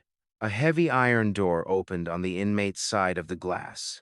2 guards escorted Diane into the small, sterile cubicle. The physical transformation she had undergone in just 6 short months was nothing short of staggering. The wealthy, arrogant matriarch who used to wear custom emerald gowns and parade around in my late wife's diamonds was completely gone. She was entirely swallowed up by a baggy standard issue, orange canvas jumpsuit. Her perfectly dyed and styled hair was now entirely gray, limp, and pulled back into a severe, harsh knot. The expensive cosmetic treatments she used to maintain her youth had completely faded, revealing deep, hollow lines of chronic stress and absolute defeat carved deeply into her pale face. She looked like she had aged an entire decade in half a year. She sat down heavily in the metal chair, pressing her handcuffed wrists against the narrow stainless steel counter. She looked at me through the thick, reinforced glass. She tried desperately to summon that old familiar upper-class sneer. She tried to look down on me just like she did when she held a suppressed weapon in the freezing rain. She asked me if I took time out of my pathetic blue-collar life, just to travel all the way across the state to gloat. She tried to sound incredibly tough, but her voice completely betrayed her. It was thin, trembling, and entirely devoid of power. I looked at her with absolutely no pity in my heart. I kept my voice incredibly calm and perfectly level, projecting it clearly through the small metal speaker grill cut into the center of the glass. I told her I did not come to gloat. Gloating is for weak people who are surprised by their own victory. I told her I came simply to deliver a final message and to update her on the current status of her bloodline. I told her about Colin. I explained that her brilliant, untouchable prosecutor's son was currently sitting in a different federal maximum security facility 300 meters away. He tried to negotiate a cowardly plea deal, but the federal prosecutors used the crystal clearer audio recording I captured at the shipyard to completely bury him in court. He was officially sentenced to 40 consecutive years in federal prison without the slightest possibility of early parole. I told her that his right shoulder never properly healed from the devastating impact of the federal sniper bullet, leaving his arm permanently paralyzed and hanging uselessly at his side. He spends 23 hours a day locked in solitary confinement because the general prison population absolutely despises corrupt cops and dirty prosecutors. I watched her faded eyes twitch as the horrifying reality of her only son dying slowly in a concrete box washed over her. But the miserable fate of Colin was not the primary message I came to deliver. I reached slowly into the inner breast pocket of my jacket and pulled out a single high-resolution glossy photograph. I did not just hold it up for a fleeting second. I pressed the image completely flat against the reinforced glass, so she was forced to study every single devastating detail. I told her to look very closely at the picture. The photograph showed Rachel. My brilliant daughter looked absolutely radiant. The terrible hollow bruises and the severe emaciation from the military paralytics were completely gone. She was wearing a beautiful flowing summer dress, and her hair was blowing freely in the warm wind. She was holding my grandson Leo, who was laughing brightly and pointing at something off camera. They looked like the absolute picture of perfect health and immense generational wealth. Diane stared directly at the photograph, and her breathing began to grow incredibly heavy and erratic. She recognized the specific location where the picture was taken instantly. I explained the architectural details aloud, just in case her memory was failing in her old age. I told her the photo was taken on the massive wraparound master balcony of a stunning multi-million-dollar suburban estate. I told her it was her estate. When the federal government seized all of her cartel-tainted properties, they eventually auctioned them off to the public to recoup the dirty money. I explained that Rachel, acting as the primary executive trustee of her newly acquired clean corporate empire, used her massive legitimate capital to purchase the estate directly from the corporate empire, federal government at a tiny fraction of its actual market value. We did not just buy the house, I told her. We completely erased her entire miserable legacy from the property. I described how I personally hired a heavy industrial demolition crew to tear down the thick walls of the dark windowless garage where she had chained my daughter to the floor. We completely leveled that chamber of horrors, turning it into dust, and we planted a beautiful bright flower garden in its place, so little Leo could run safely in the green grass. We ripped out every single piece of her expensive antique furniture and threw it directly into a massive commercial dumpster. We completely remodeled the grand ballroom where she used to host her cartel associates, turning it into a massive indoor playroom filled with sunlight and toys. Diane pressed her trembling hands against the thick glass, her eyes locked entirely on the smiling face of the powerful woman she had tried to destroy. A single tear of absolute agonizing defeat rolled down her hollow, wrinkled cheek. I leaned slightly closer to the metal speaker grill, preparing to deliver the final lethal blow to her massive sociopathic ego. I told her we had one final problem. When we renovated the massive estate, the long sweeping driveway leading up to the main house was cracked and outdated, so we decided to pave a brand new one. I looked deeply into her terrified eyes and told her exactly how we funded that specific construction project. I told her that the federal agents missed one tiny safety deposit box when they raided her antique business. It was a box containing the remaining legitimate assets and the physical deed to the storefront itself, which Warren managed to legally seize through a secondary civil forfeit action before the cartel. Lawyers could hide it. I told her we took her entire life's work. We took the very high society antique business she used to pretend she was better than everyone else. We liquidated every single genuine vase, every oil painting, and the physical historic building itself. And we used every single penny of that money to pour the thick black asphalt for the new driveway. I stood up from the cold metal chair and looked down at her broken form. I told her that every single morning when Rachel drives her new luxury car out of the estate to take her son to his expensive private school, she is literally driving her heavy tires directly over the pulverized remains of her entire legacy. We did not just take her money and her freedom. We turned her entire proud existence into gravel for my family to walk on. I turned my back on the glass as she began to scream and pound her fists. uselessly against the bulletproof barrier, leaving her completely alone in the dark. She heard the words about the driveway, and something inside her completely snapped. The last shred of her carefully constructed aristocratic sanity simply vanished into the sterile prison air.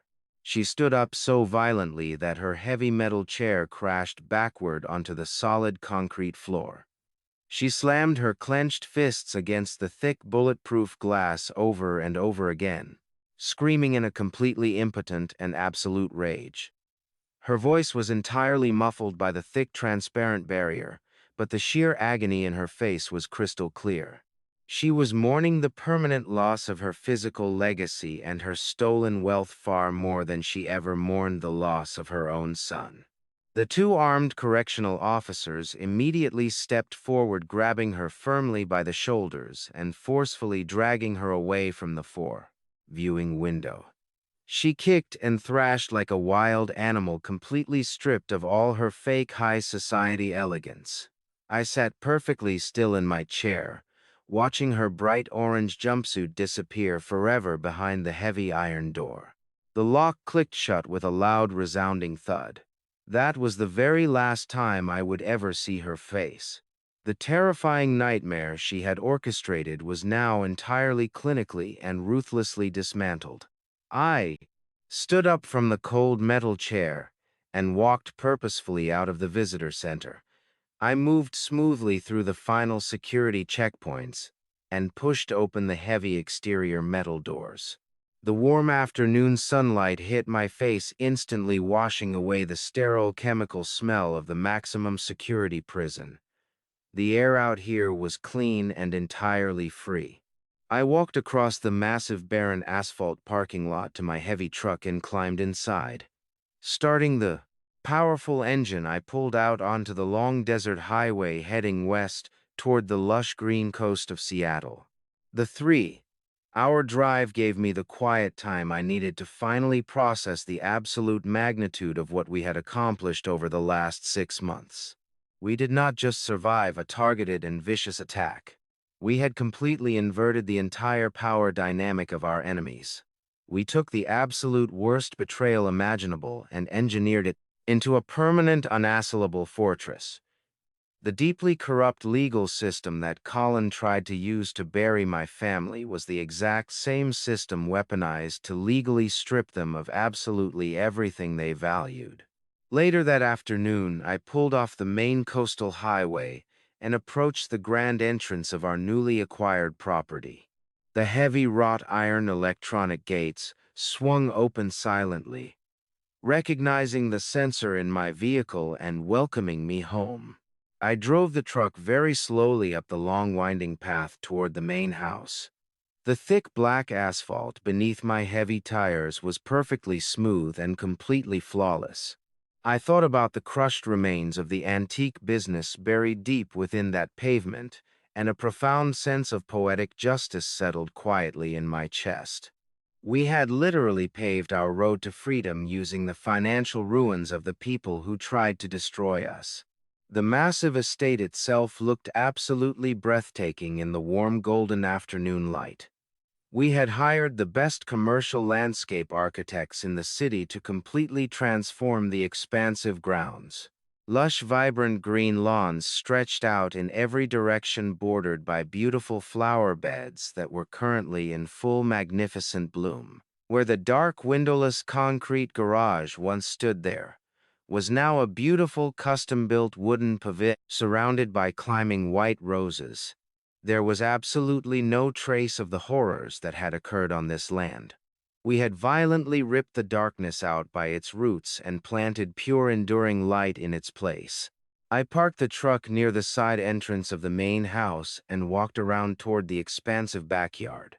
The sound of pure, joyful laughter echoed clearly across the open grass. I stopped near the edge of the patio and just watched them for a long moment.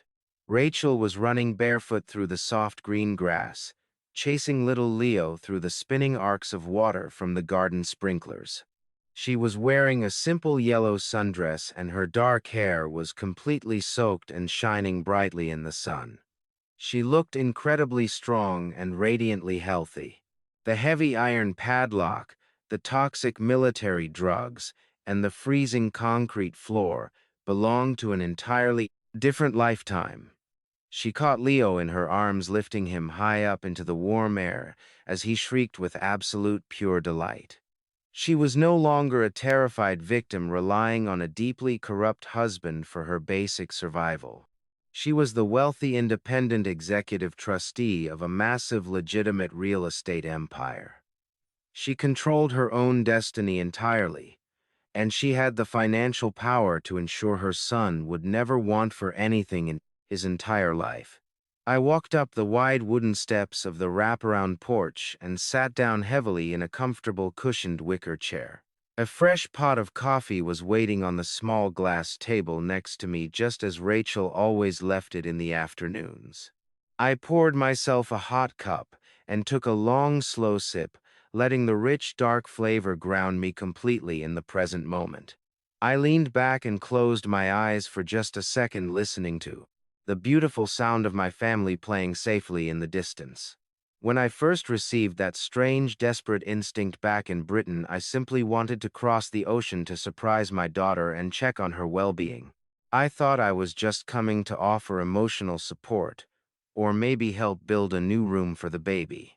I had absolutely no idea that I would be forced to navigate a deadly conspiracy, tear down a violent narcotic syndicate, and orchestrate the total financial and legal destruction of a senior city prosecutor. But a father does whatever the structural integrity of his family requires. You cannot build a safe home on top of toxic soil. You have to dig deep, remove the poison, and pour a completely new foundation. I did not just rescue my daughter and my young grandson from the dark ashes of their old life. We used those very ashes to mix the concrete for our new poison. Beginning, we rebuilt our family empire directly on top of the people who tried to bury us. And we made absolutely sure they could never rise again.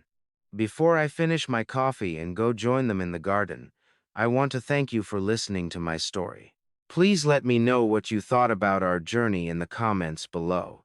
Hit the like button and subscribe to the channel if you believe that true justice requires absolute strength and that the love of a parent can conquer the darkest of evils. Thank you for your continued support, and I will see you in the next story. If there is one profound lesson I have taken from this entire ordeal, it is that true strength is not measured by the volume of your voice or the titles you hold, but by the lengths you are willing to go to protect the people you love. Blood and marriage certificates do not automatically create a safe family. Mutual respect, unwavering loyalty, and unconditional protection do. Never underestimate the quiet ones, and never mistake patience for weakness. When the corrupt systems of the world fail to protect your loved ones, you must have the courage to become the architect of your own justice and rebuild your life entirely on your own terms. Please hit the like button, subscribe to the channel, and share your own stories of standing up to toxic family members in the comments below.